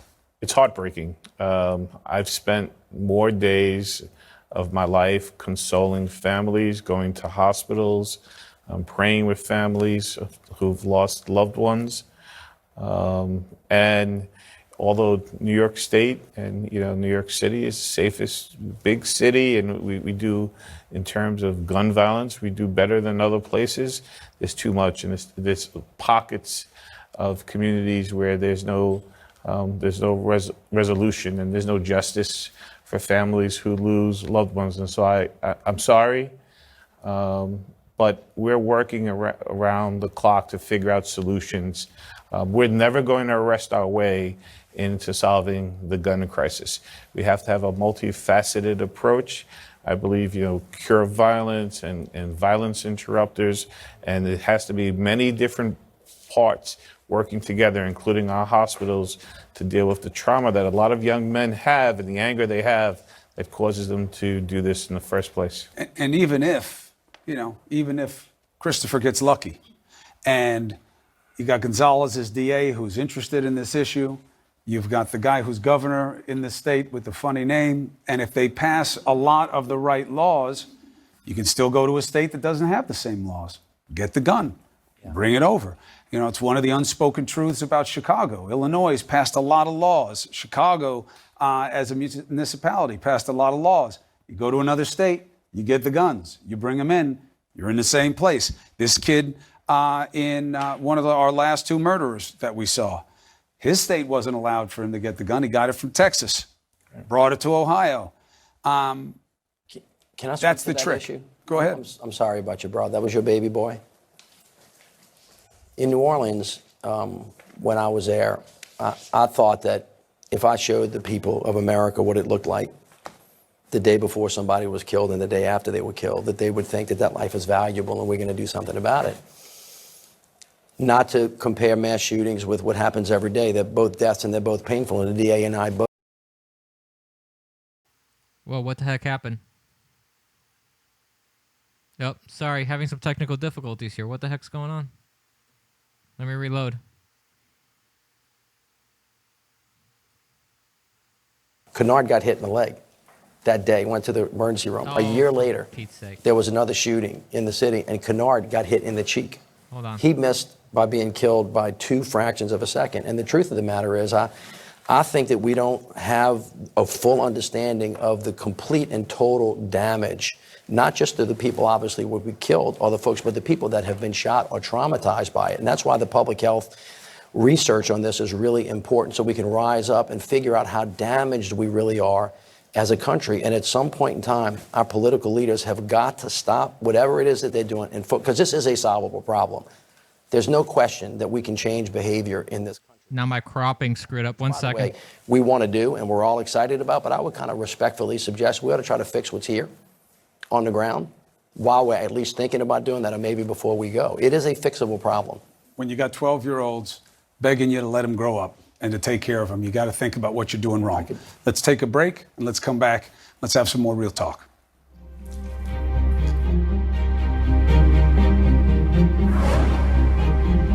Tell him we're flexible. Don't worry. My Dutch is okay.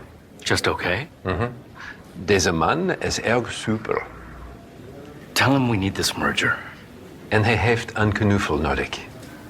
Knuffel? It's happening. Just okay is not okay, especially when it comes to your network. Okay. I have no idea why the stream kind of derped out that way.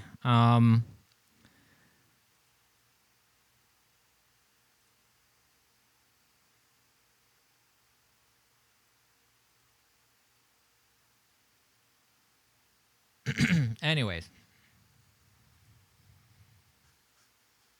Bitwave is not suitable for anybody.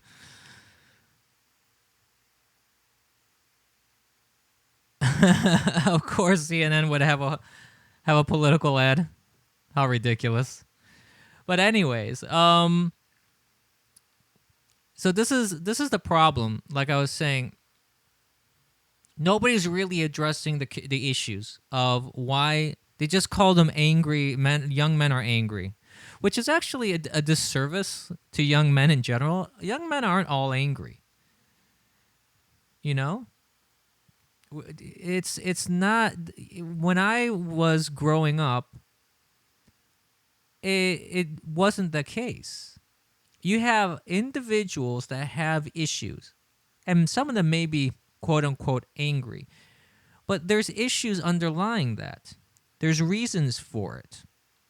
And again, it goes back to relativistic morality, where you're teaching nothing is really right, nothing is really wrong. Especially when you're growing up, that can be very dangerous and very confusing. Young kids growing up, and and I say young kids, that includes like people that are 16, 17, 18, even maybe beyond, because maturity isn't necessarily an age thing. It's a mental thing. And if you keep hammering into people, there's no such thing as real right and wrong. A human being isn't really a human being until there's an arbitrary decision by who knows what, and it can be killed with impunity.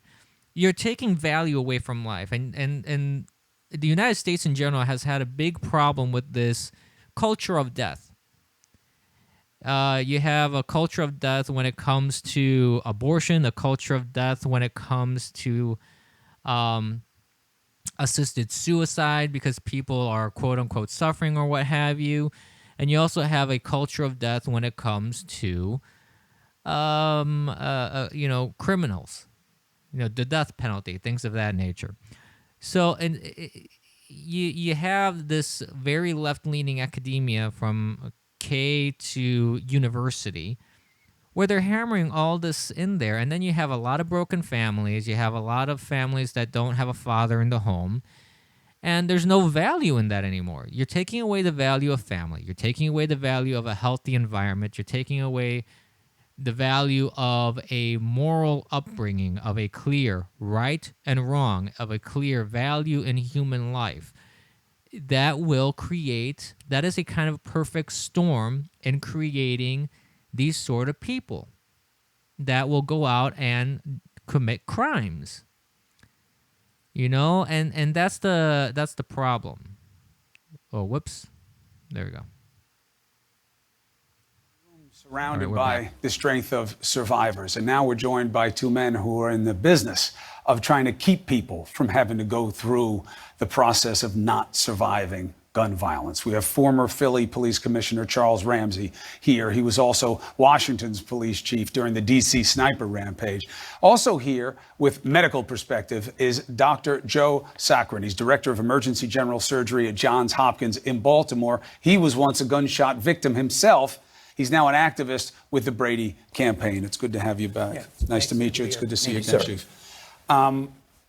Chief, let me give you a question right from the audience to start. Teresa Einacker, thank you very much for being here. What's your question for the Chief? Thank you. I'm Teresa, and I am a volunteer with the Coalition of New Jersey Firearm Owners. So I am a proud female firearm owner.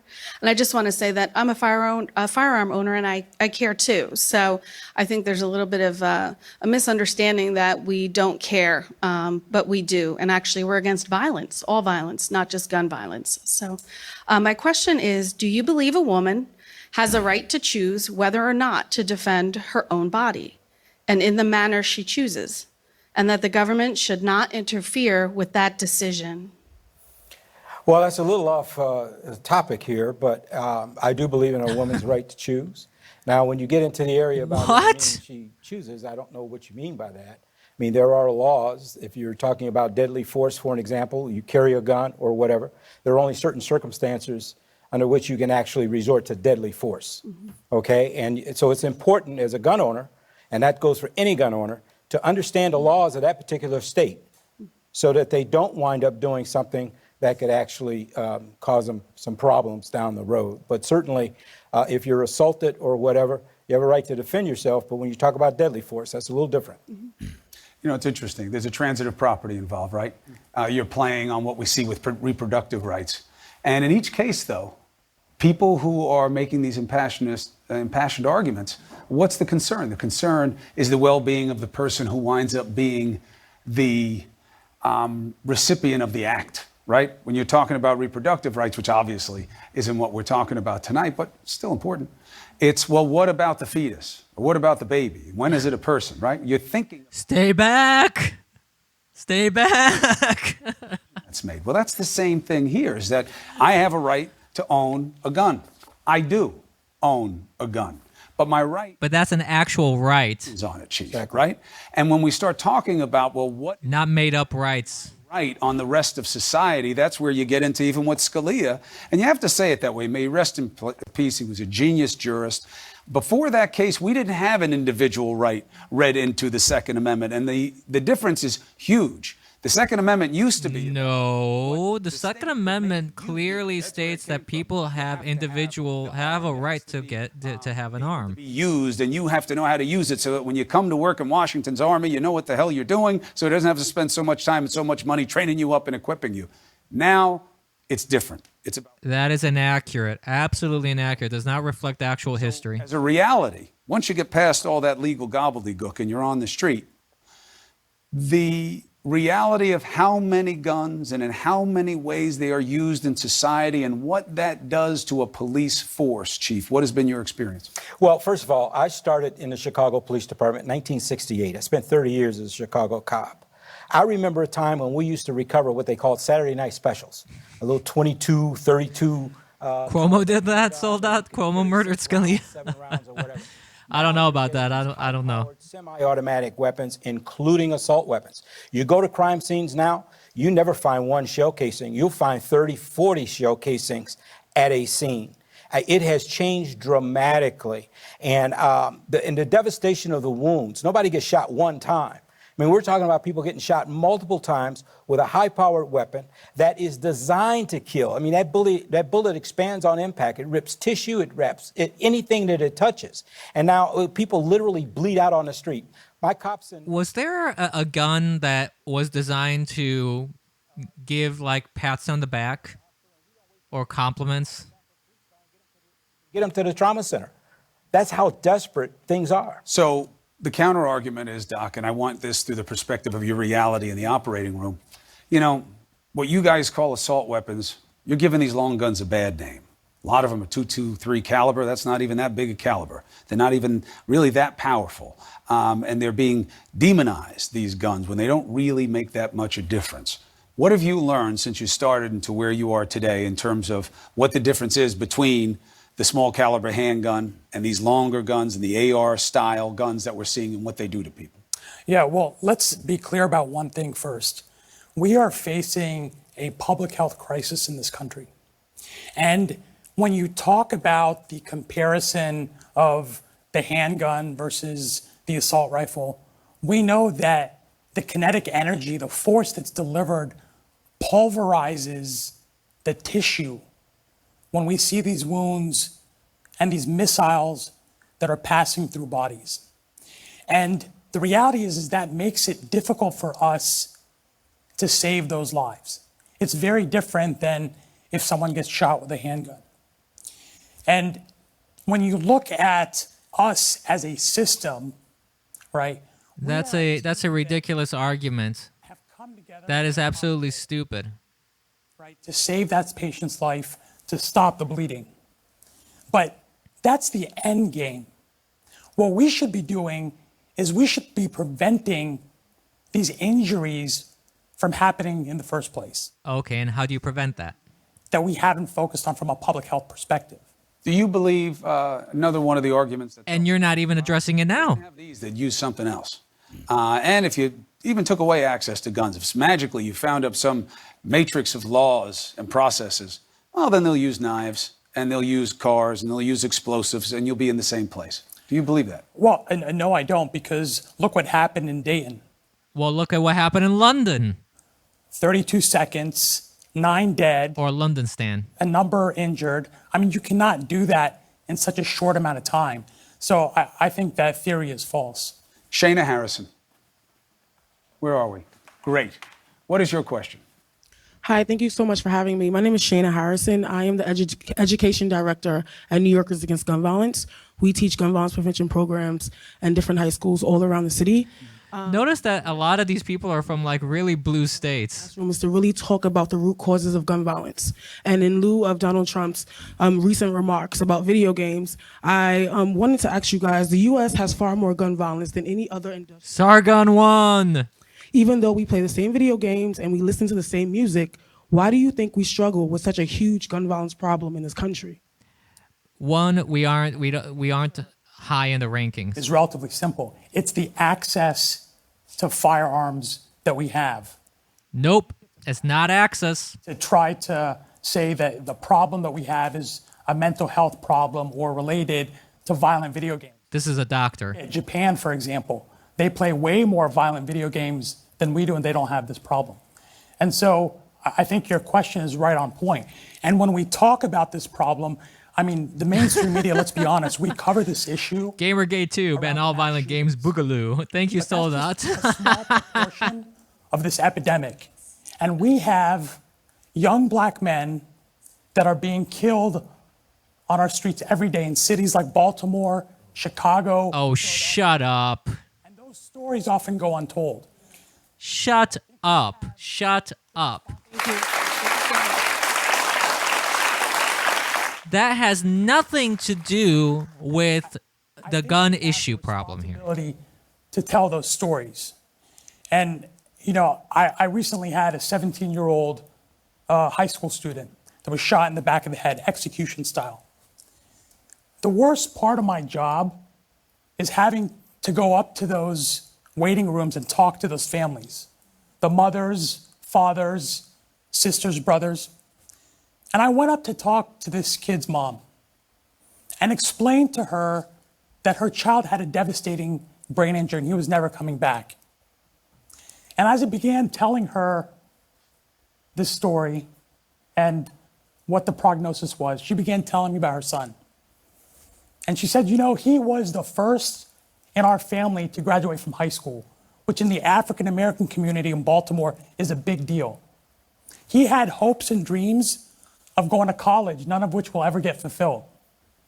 And as she was telling us this, she looked up at the healthcare team and she saw the devastation in our eyes. And she walked over and she did something I'll never forget. She put her hand on my shoulder and she said, "Are you okay?" Now just imagine this, Chris, for 1 second. Here is a mother that just lost her son, and she's asking us if we're okay. It's moments like that that restore my faith in humanity, and it's moments like that which allow me and a lot of other folks. A moment like that would make me question humanity. How can someone be so cold in the face of a loss of a son? You know, Chief, the idea that we don't focus on a lot of the different aspects of this. 1994, the crime bill that was passed then is getting a lot of heat right now in politics, right? People are talking about how it was misplaced justice at the time. The assault weapons bill was part of it. I went back and I was reading through that bill. That bill gets a lot more credit than it deserves. One, you cannot figure out if it made a difference in crime because we don't track it. Two, the manufacturers went right around the restrictions, and there were all these weapons that existed out there already that were willing for transfer. And that was done in direct response to the kinds of crime he's talking about. Sure. I mean, listen. Barely passed 216, 214. So it wasn't like there was huge consensus. But, you know, everybody looks at that as that, well, those were the good old days of when we got it right. Did we? We've never gotten it right. I mean, we've never really been able to sit down and have a discussion without getting overly heated to come up with some real solutions to the problem. Again, we're talking about it now because of mass shootings. This whole town hall, nobody has talked about solutions. Nobody has talked about addressing where the problem lies. It's absolutely incredible, and I call it collateral damage that's caused by the violence that occurs in many of our neighborhoods. You go to an outdoor crime scene, and you've got a body laying there, crime scene doing what they do. Look across the street, there's little kids over there looking at what you do. They got to walk past that same place to go to school the next day, and then we wonder why they have trouble reading and writing. They're traumatized. And there's no way They have problems reading and writing because instead of teaching them reading and writing, they're teaching them baloney leftist propaganda. It wasn't a gunshot. My brother's best friend who lived next door to us got stabbed in the back by gangbangers because he wasn't in a gang. I mean, I grew up in Inglewood on the south side of Chicago, which we all know has got its issues, right? I mean, this is not new. It's not new. The impact it has on the first responders, the cops that have to deal with this, the medical personnel that have to deal with this. I mean, there's a lot of moving parts and a lot of things that we need to think about, take a comprehensive approach. But let me tell you something else. I don't care what they pass. If they don't get the assault weapons, it ain't going to make a damn bit of difference. Chief, thank you very much. Doc, I appreciate it. Thanks to both of you. Thank you. Look, they're hard truths to hear, but if we're not going to listen now, when are we going to listen? Yeah, hard truths. As we go to commercial. 94% of you, okay, if you're a voter, you support universal background checks for gun owners. That is as close to unanimous as we get these days. But no one is listening to you. How do you make them do your job? Now, in the next segment, I'm going to lay out, I usually call it the closing argument, but not tonight because I don't see sides to the issue of doing more or doing better than we're doing right now when it comes to gun violence. But there are some things that are obvious and they need to be said. And then it really is up to what you demand. So let's get after it next. All right. Jeez. I'm glad this is coming to an end because this is almost painful to listen to. Because this is all feels. It's all about the feels. It seems like it's only about an hour and a half at most, I think. Sold Out was asking how long was this supposed to be. I think that I don't think it was supposed to be super long, frankly. But yeah, this is the whole problem with the argument. This is what I was talking about earlier about the problem of framing the issue. It's always framed in very broad strokes. It's always pro-gun or against guns. It's always about let's get rid of the accessibility. Accessibility is the issue. Well, the thing is this: most of the guns that are out there that are used for committing crimes are not legally owned guns. They're stolen, they're trafficked, they're not traceable because they scratch off the serial numbers. So this whole argument of punishing, like they're framing this as if people are lawful citizens and one day they just snap. They decide, I'm going to take out the local Kmart or I'm going to take out the local Walmart. That's not how it works. That's not how it works. There is a process. There is a progression. Someone doesn't wake up like the night before. He's like, oh, I have no issues with the world. I don't have any issues with politics. I don't have any issues with anything. The next morning, I'm going to kill as many people as I can. It doesn't work that way. There is a clear progression in when someone decides to commit such an act. Many times it's premeditated because they have to do planning. No matter how much or how little planning they do, there's always some planning, some contemplation. You have to get the materials, you have to get the weaponry, etc. And they get the resolve to do this. So this isn't an issue of accessibility.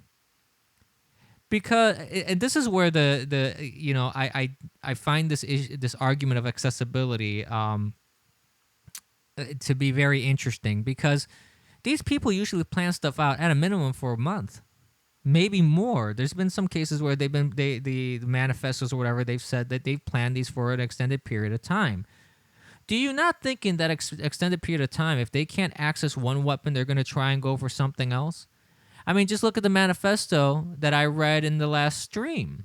Episode 11 of The Abyss. If you haven't seen it, check it out on BitChute and on YouTube. I just uploaded it. I'm going to be including it, all links to episode 11 and the special episode. I'm going to put it all in one tweet and archive it, and I'm going to put it up pin it on my Twitter. But this guy himself, he's discussing two different type of weapons, an AR and then an AK-47 style weapon. And it's like, well, if he doesn't have access to one, do you not think he's going to get access to another? And if there's no semi-automatic weapons that he can use that fit the narrative of the left, okay, let's ignore those kind of weapons. How about we look at just shotguns, or we look at handguns, semi-automatic handguns, or those can be modified so you can pull the trigger and it unloads the entire clip. Shotguns can be cut, sawed illegally, and they can do a lot more damage. But let's go back here to the stream. It's deserved to be twice. I appreciate you being here with what you've lived through and what you want to pass on. Thank you. Second, I want you to stop saying that this is going to be about the president. He's not going to solve this problem. You can argue the reasons why in different ways, but it doesn't matter. He says he's open to making changes, but he has yet to act in a real way. And this really shouldn't be all about him. All major movements in this country start with you, not them, not the politicians. Sure, when they run, they all have plans and ideas and promises, thoughts and prayers, sympathy for those who suffer. They just rarely act on it because it really is for you to lead with your voices and your votes. And I believe there's reason for help. For one, we can't continue to be this stupid. It just defies common sense. We have a clear consensus among Americans of wanting better and more protection. Second, we were in El Paso. It's not a clear consensus. Something different there. This country rejects hate, and the idea of white nationalists preying on a certain part of us is unacceptable. And I believe your revulsion will force lawmakers to treat people like them as the terrorists they are. People point to the '94 assault weapons ban as a model, but is it really? Barely found political consensus. It was like 216 to 214. And to be honest, it really was easily run around by manufacturers. So I would argue we've never really taken this on.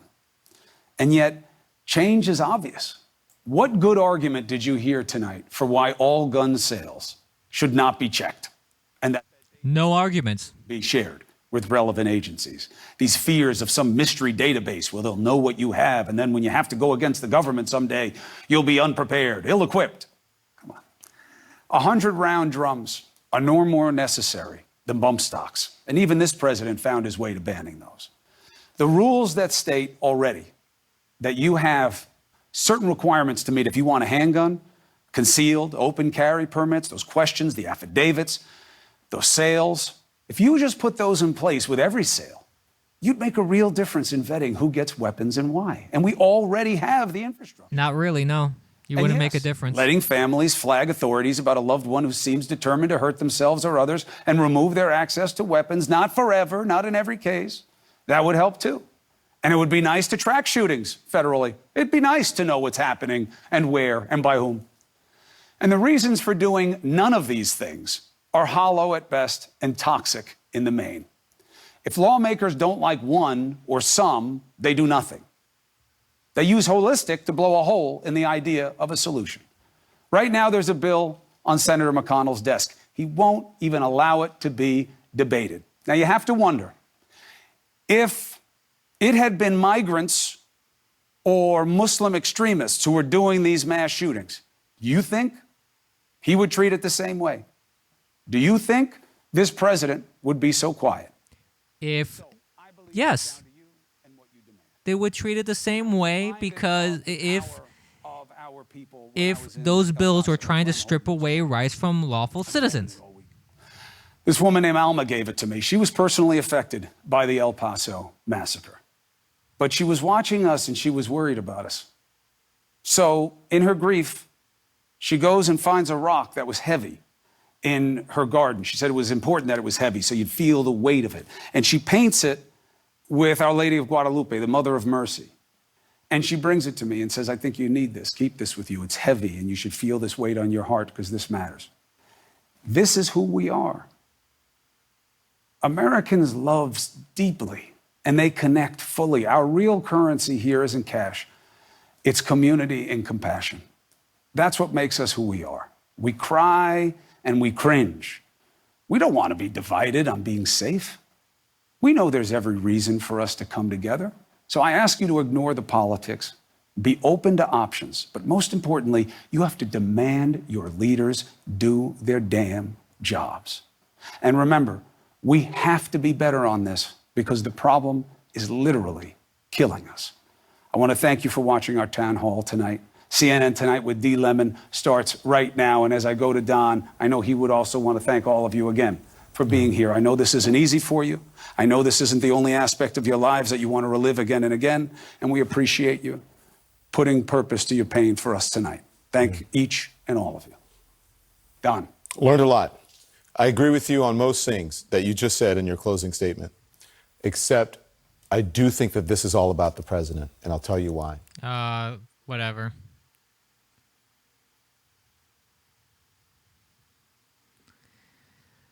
All right.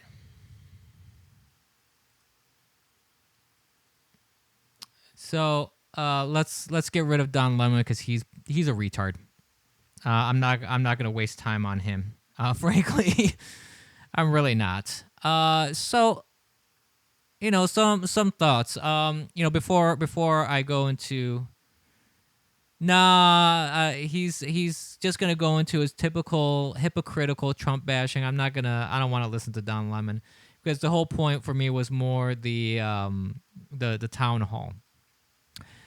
So again, this entire thing to me hinges on the argument that the left always frames it as an accessibility issue, as a racial issue, as an issue that has nothing to do with rights. It has nothing to do with cause. It has nothing to do with due process. And that's the crux of the problem here. As I was saying before,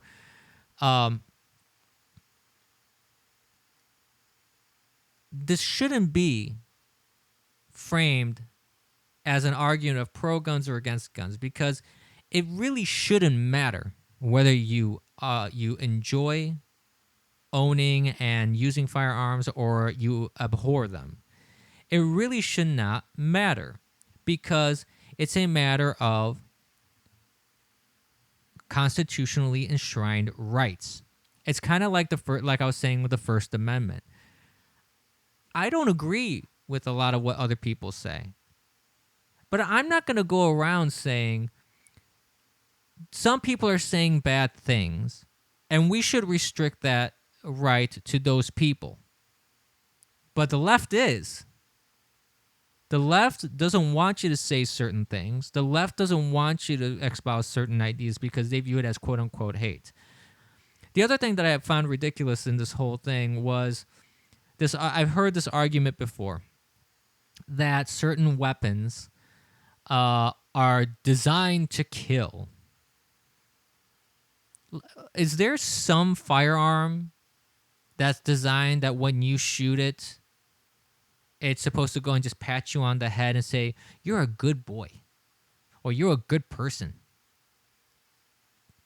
All firearms, the whole point of a firearm is to equalize the situation. It's supposed to bring everybody at the same level when it comes to self-defense. A woman with a gun is no longer at a disadvantage if she's a 5', 90-pound woman.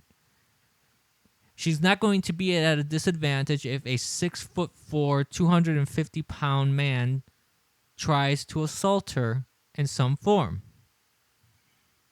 The gun is the great equalizer, and that's the whole point. That's the whole point of having a weapon, is to provide that protection. Now, it can be used for sport, it can be used for self-defense, and if need be, it can be used to defend yourself against a tyrannical government. And the last part that Chris Cuomo was like, "Oh, come on, you're not going to be prepared." Believing that your government will turn tyrannical. Look what the candidates, the Democrat side, are saying. They're saying they want to do what Hitler did and what Stalin did. They want to go house to house and confiscate your weapons. How is that not tyrannical, Cuomo? How is that not tyrannical? You tell me. That sounds pretty tyrannical to me. They want to force citizens to hand over weaponry. And banning of bump stocks, that doesn't do anything. Because you can train yourself to have that to your shoulder. You can position yourself in a way that when you pull the trigger, it kind of creates the effect of a bump stock. The other thing that you can do is actually make your own. So you can modify handguns to, like I said, to empty an entire clip with one pull of the trigger. You can saw off a shotgun illegally, and you can cause a greater spread, cause a lot more damage. And I'm not saying this to give people ideas. I mean, I want to state unequivocally, taking out people, a group of people with a weapon for just about any reason, unless it's just self-defense. Self-defense to me is the only reason a person should kill. And if you want to use a firearm for sport, it's sport. You're hunting, whatever. I'm not a hunter myself, so I don't, it's not something that I engage in. But as long as you are a responsible gun owner, I have no issue with people owning guns. And I have no issue with people using guns in self-defense.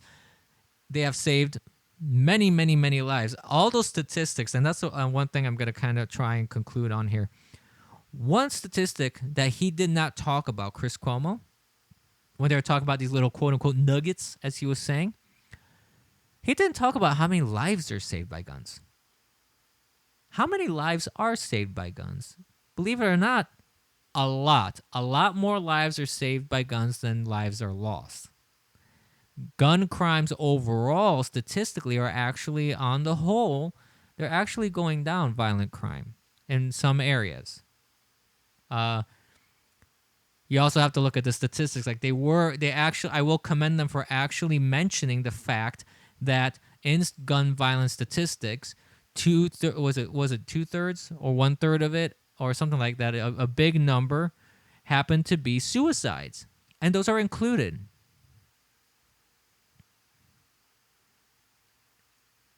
Well, look at that. So, just got a tweet from Soldats. Just happened in the state with the strictest gun control laws in the country. Breaking: multiple people stabbed at locations across Orange County. Santa Ana Police, the Garden Grove Police Department are investigating. So, what's going to be the argument then? Let's ban knives? We're going to run into the same issue that we have in London Stan, basically. So, essentially, California has the most restrictive gun laws in the country. And yet, shootings still happen there, too. So, now we have knifings happening in California because we're getting to the point of, California is mimicking London now? Bad assault knives. Yeah. And this is the problem because, again, it doesn't address the fundamental issues of why people do what they do. It's not addressing broken families. It's not it's not addressing the lack of morality or the social moral decay of our society. It's not addressing that. It's not addressing psychological issues. When kids are in school, they're being indoctrinated and you're not teaching them properly. You're not giving them guidance. You're not giving them discipline. You're not giving them a clear right and wrong. You're not instilling a sense of value in life and a sense of shame for doing something wrong and a sense of these are lines in life that you shouldn't be crossing. So there's a lot of mitigating factors. And this narrative that they're pushing, for example, this is a very dangerous narrative to push. What they're saying that a guard that is hired to protect children in schools are an actual danger because they'll sexually harass them, or if they happen to be black, the guard's just going to start gunning them down. I mean, really? Really? I'm blown away by that, frankly. I cannot believe that they actually put forth that sort of thing in a gun crisis, quote-unquote, town hall. Anywho, my final take on this whole thing, this is all just show. It's theater. It's all theater, because really what it boils down to is they ignored all the mental health stuff. They blew it off to the side. There was only maybe one mention. And they're not their whole point isn't to address the mental health issue. They're going to keep claiming that it's all about racism. They're going to keep claiming that police are gunning inner city kids down. They're hunting them. They're going to keep claiming it's an accessibility issue. They're going to keep claiming that there's no need for certain specific types of firearms. They're going to keep dodging the two main points. The two main points of any gun debate that needs to be addressed is who is the person behind the gun? Why is he doing it? All those mitigating factors. The second issue to look at is it's a right. It's a constitutional right. It doesn't matter if you are pro-gun. It doesn't matter if you are against the gun. It doesn't matter if you're in between. You kind of like them. You kind of don't. Maybe you like only certain guns. Whatever. So the issue here is that if you don't address these two issues, that it's a constitutional right, and you have to look at the individual that is holding that weapon in their hand. Oh, and look at this. Well, look at this here. Let me bring it up here on screen. Another thank you, Soldat, for this other. Why is it saying it doesn't? Oh. Because there we go. Let me bring this up here. Look at this. And this is what I'm talking about too. Actually, 3 issues. Hold up. Let me adjust the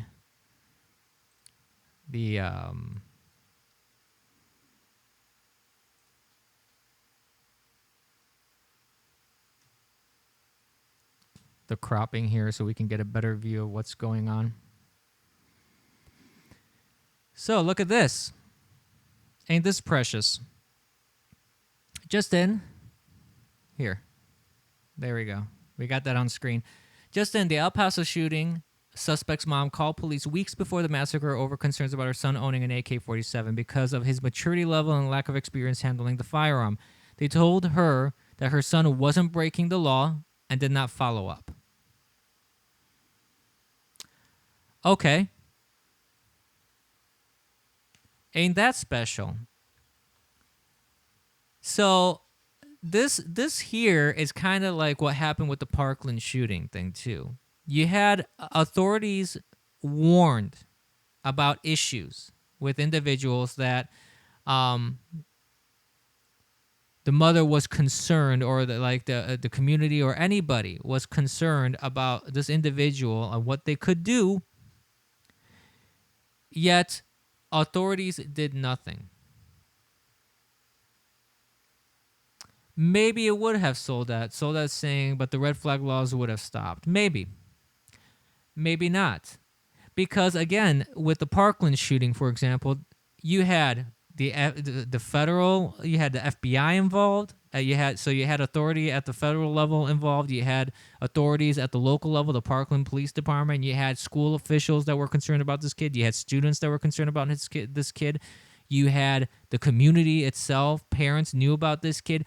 Nobody did anything, even though they were very well within the law that they could have actually done. I mean, right now, as the laws stand, you can have a court order bring someone in for a psychological evaluation if they are a clear danger to others or themselves.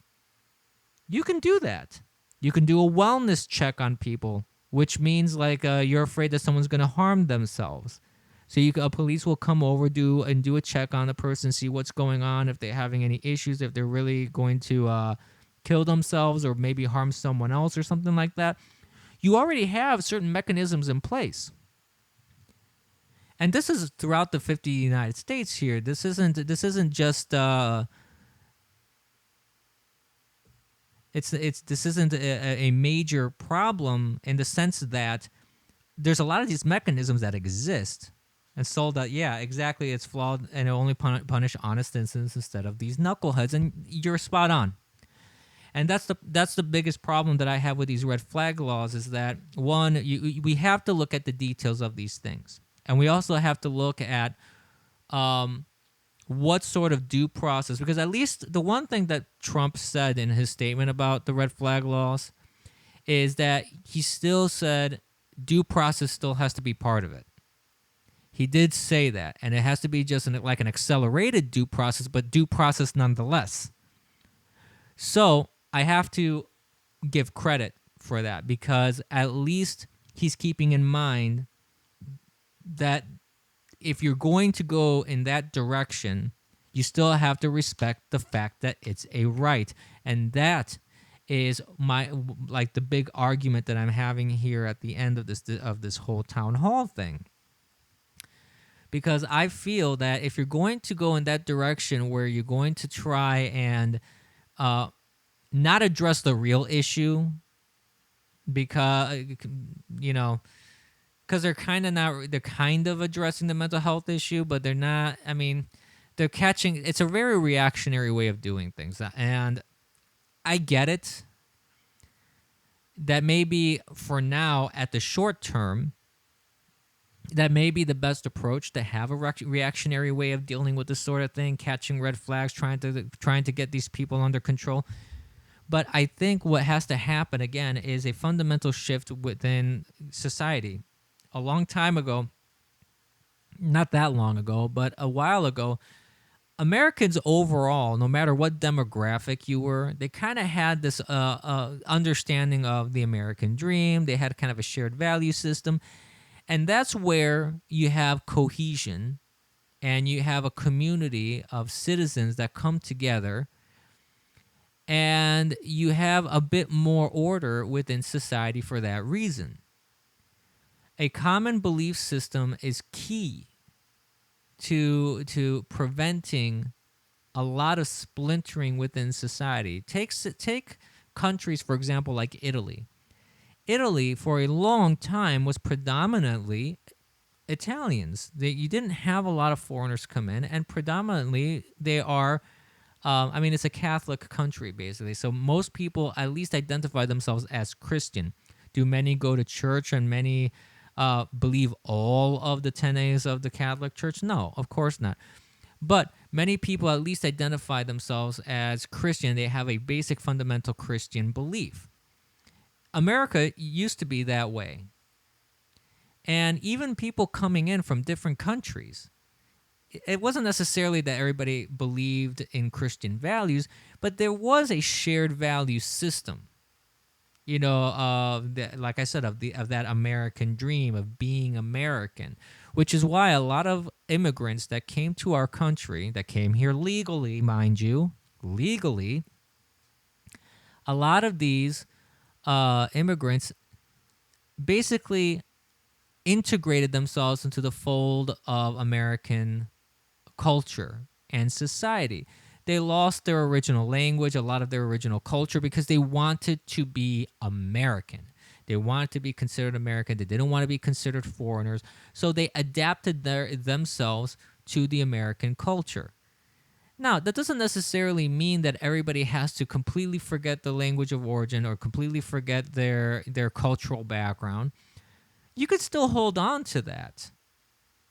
Yet, the thing is, there has to be a coming together, not only at a cultural level, but there also has to be a coming together of a shared value system again, which means we can't keep arguing over and over whether an infant is an infant just because it happens to be outside of the mother's hoo-ha, or if it happens to still be inside the mother. You have people that argue that. And then you have people when we're talking about guns. Like they go into these sort of whole discussions that have nothing to do with the fact that it's a constitutional right. It's been established that it's a constitutional right. It's been argued over and over and over again. Yet they still want to just strip that right away from you. Kamala Harris said she wants to do that. Corey, I'm Spartacus Booker said he wanted to do that. Herpes lips. Biden said he wanted to do that too. Biden said that herpes lips Swalwell before he pulled out of the primaries, the Democratic primaries. He was saying he was going to do that too. He actually said he wanted to nuke lawful citizens if they didn't turn their guns over. He was prepared to physically attack lawful citizens if they did not want to hand over the guns. And then they laugh when people on the right say, we need to hold on to our guns for a government that turns tyrannical. They're like, psh, tyrannical. What are you talking about? Oh, I don't know. How about going door to door and trying to confiscate something, property that is mine, that I have a constitutionally enshrined right to hold on to? That sounds kind of a little bit tyrannical to me. Just a smidge. Anywho, I think we're getting to the point where if I keep going, I'm just going to kind of go in circles again because everything that's needed to be said has been said at this point. And you know, as an American, because I am American, obviously, I will say that my heart goes out to people that are victims of gun violence. Not just of gun violence, victims of any sort of violence. My heart goes out to them, and I will give them the thoughts and prayers. And I would pray that society heals itself, because no matter what weapons you take or what weapons are introduced into society, the issue here is that we have a broken society. And we have a broken media that keeps inciting this society, these fringe elements within our society. Just look at Antifa, just look at the left. AOC incited violence. As I mentioned earlier in the stream, you had people going in front of Mitch McConnell's house saying they wanted to slit his throat. You have, Elon Omar, for example, that keeps saying that everybody's a racist, everybody's this, everybody's that. Maxine Waters said, get in their faces. Don't give them any reprieve. If they're in a restaurant, if they're in a gas station, do whatever you need to do. I mean, the left has gone absolutely insane. They have been inciting violence since day one. Ever since, and this isn't really new. I mean, it's gone crazier now after Trump got elected. But this isn't something that just came out of nowhere. The left has always been more militant and violent and fascistic than they want to believe or they want to admit. So, as a citizen, that's what I mean about we need our society to fix itself. It has to happen. And it has to start with the left coming to the conclusion, like I mentioned earlier in the stream at the beginning, my little preamble, is that they have to recognize and admit, you know what? We're on the wrong side here. We can't stop. We can't keep calling racism where racism doesn't exist. We can't keep calling homophobia where homophobia doesn't exist. You can't keep vilifying the opposite side of society, of a belief system. It's not even society. You can't keep vilifying the other side by saying all these things that you're saying, that they're phobes in some way, and there is ISTS, or there's isms of all this kind. You can't keep saying that cops are all evil. You can't keep doing that. because this is what's going to happen. And, I hate to say this. I really hate to say this because to me, there's no justification for going out and taking out a local Walmart.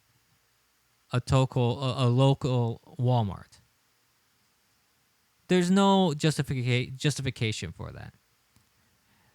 But when you listen to this back and forth, the media with all its lies and fake news and all the stuff that they make up, and the leftist politicians that are actually pushing violence and not even apologizing for it, when the people committing the violence use their own words. AOC has not apologized, has not condemned the violence. She will not. She keeps inciting violence. You reach a point of feeling almost in this bubble of helplessness. It's like, what can you do? What can you do? If the politicians are just arguing amongst themselves, when the media is just making crap up left and right, and society seemingly keeps going down the toilet bowl, there is a sense of hopelessness that comes from that. And one could even understand, like, if you have mental illness, adding, let me rephrase that. If you have already all this stuff happening, and you add on top of that mental illness of some kind, a trauma that affects you in a certain way, it can push you to do things that you wouldn't normally do. A person wouldn't normally go and decide, yeah, I'm going to shoot up a Walmart. Or a person wouldn't normally decide, I'm going to commit suicide. Or a normal person wouldn't necessarily go and do other incredibly crazy acts. That's the thing. And that's the problem that we run into, is that you have individuals within society that are willing to cross those lines for all the reasons that I mentioned before. So ultimately, what I feel is the solution at the end of the day is that it doesn't even matter what side of the political aisle you're on with this. People pushing these lies, people pushing false racism, false white supremacy, false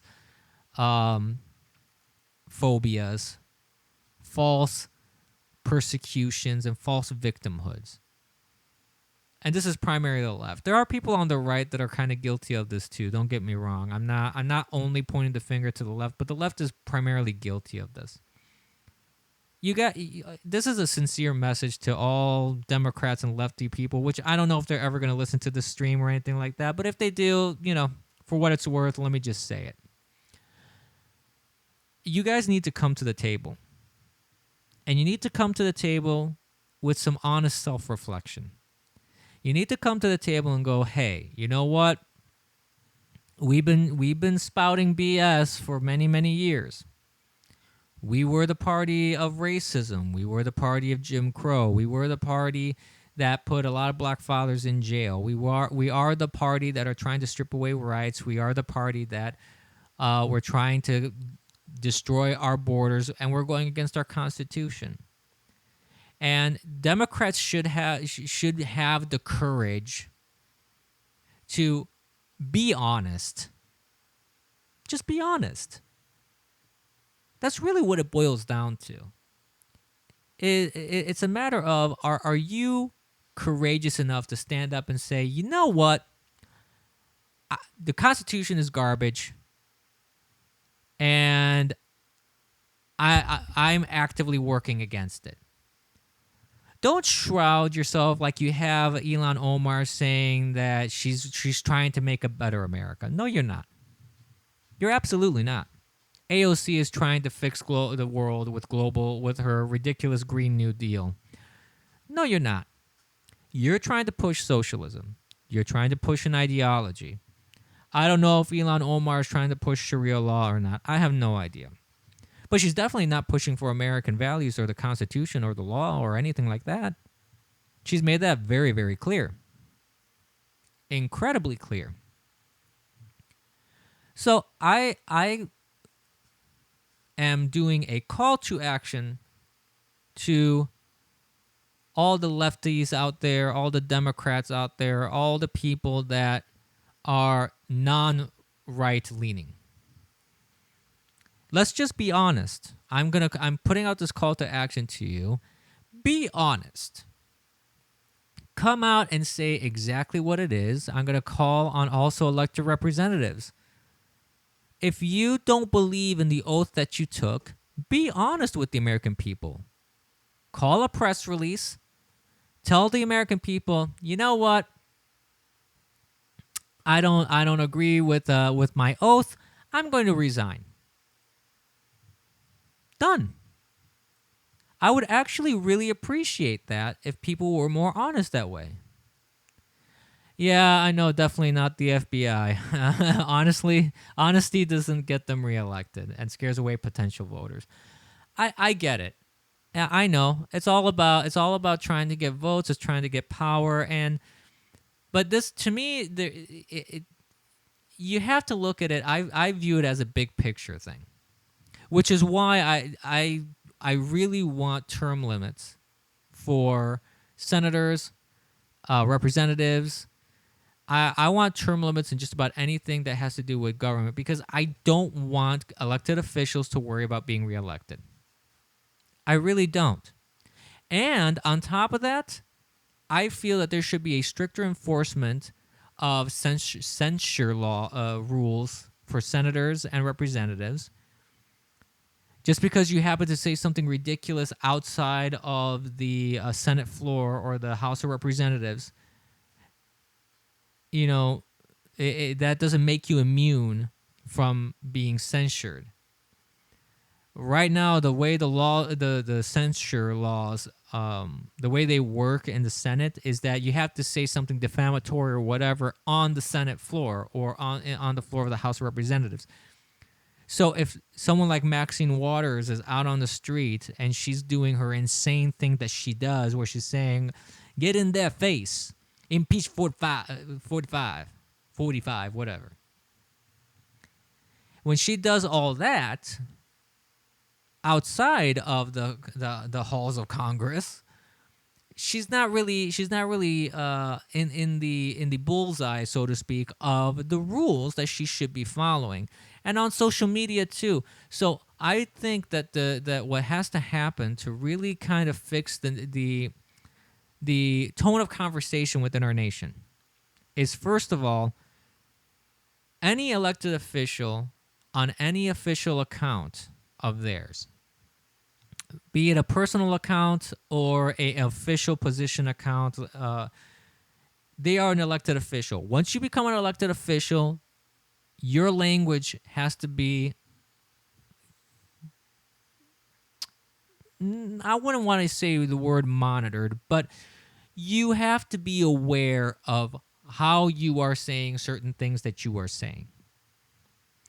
And I think there has to be a level of professionalism which sets a tone for all conversations that happen within our nation, and it also happens within the media, because if the media knows that these people are bound by certain rules, not only inside the halls of Congress and inside the halls of their legislative bodies, then the media couldn't really coax them or help them spin whatever they want to spin, because then the media would be bound by the fact that these people will not be able to say certain things in the way that they say them now.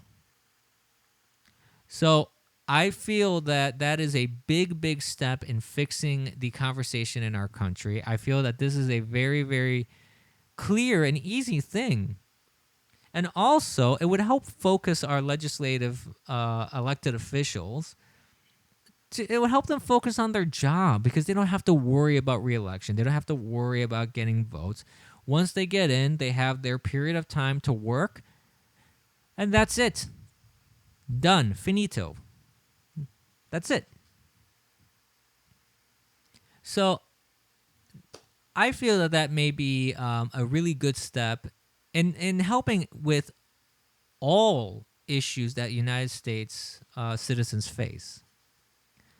And I think that that would actually make our government more productive, which would then mean you could even reduce certain things in government because now you're focusing more on work and less on political theater. And at the end of the day, you're gonna be getting more positive results because of that. At least that's the way I feel. But we've been going at this for about 2 hours and 45 minutes, folks. So I think I'm gonna call it a night, kids. I want to thank everybody for being here and for watching the stream, listening to the commentary. I don't know if I got a chest here in D Live to open, so let's take a quick look at that real quick. Let me just go there really quickly here. Oh, hold up. I need to go full screen here. Nope, we didn't really get a whole lot of people coming out. It is the middle of the week on D Live, so I can understand it's a little bit harder for that. So we'll try again in the next stream to try and open a chest for all you D Livers. And my final thing that I'm going to say is, again, I want to thank everybody for watching. Please follow, share this video, and support creators, support conservative voices. We're being censored, we're being shut out, we're being shadow banned left and right. You have an active, powerful tech force out there that's trying to shut down conservative voices and conservative opinions. So please consider supporting conservatives like myself. Streamlabs.com/theeternalabyss. Anything that you can do to help is greatly appreciated, and the more support and the more followers I get, the more I can do this, and the more we can spread conservative ideas of lawfulness, logic, morality, things of that kind. We can perpetuate these very, very good ideas that will ultimately help society. And one final thing I wanted to mention, I may be able to start streaming on YouTube again. So moving forward, I think after August 10th is when the 90-day ban that I had was up. So once I'm streaming on YouTube again, I'm going to be a bit more careful about my language and about what I'm putting up on the screen, because I want to see if I can make YouTube last a little while. We'll see what happens. I may or may end up either... I may end up streaming or not streaming. I have to decide what I want to do about that. I haven't quite decided just yet. Because honestly, I've been kind of happy with the fact that I'm using YouTube just as an archiving tool, much like BitChute. But at the same time, it would be beneficial to do live streams there, and start building a following on YouTube, being such a popular platform. Unfortunately, that it might be worth pursuing. I don't know. We'll see. But I want to wish all you kids a great night. Thank you Thank you very much for coming out and watching the stream.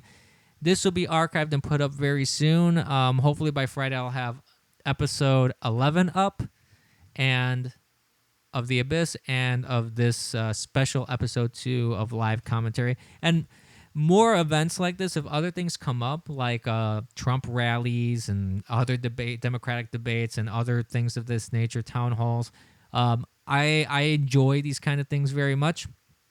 And I'm going to see if I can find better sources to be able to provide the commentary without having to talk over it and pausing it. I'm figuring out little by little what I can do. And that's part of where the donations and your support helps. The more donations that I get, the more I can get into like subscriptions like CNN Go, so I don't have to go scrounging around for other streams. and I can do a lot more with delivering content and delivering a conservative message to everybody. So please, please, please follow, share, support. I'm on Gab, I'm on Parler, I'm on Minds, I'm on Twitter. Look me up, and I hope you guys enjoyed everything. Thank you very much.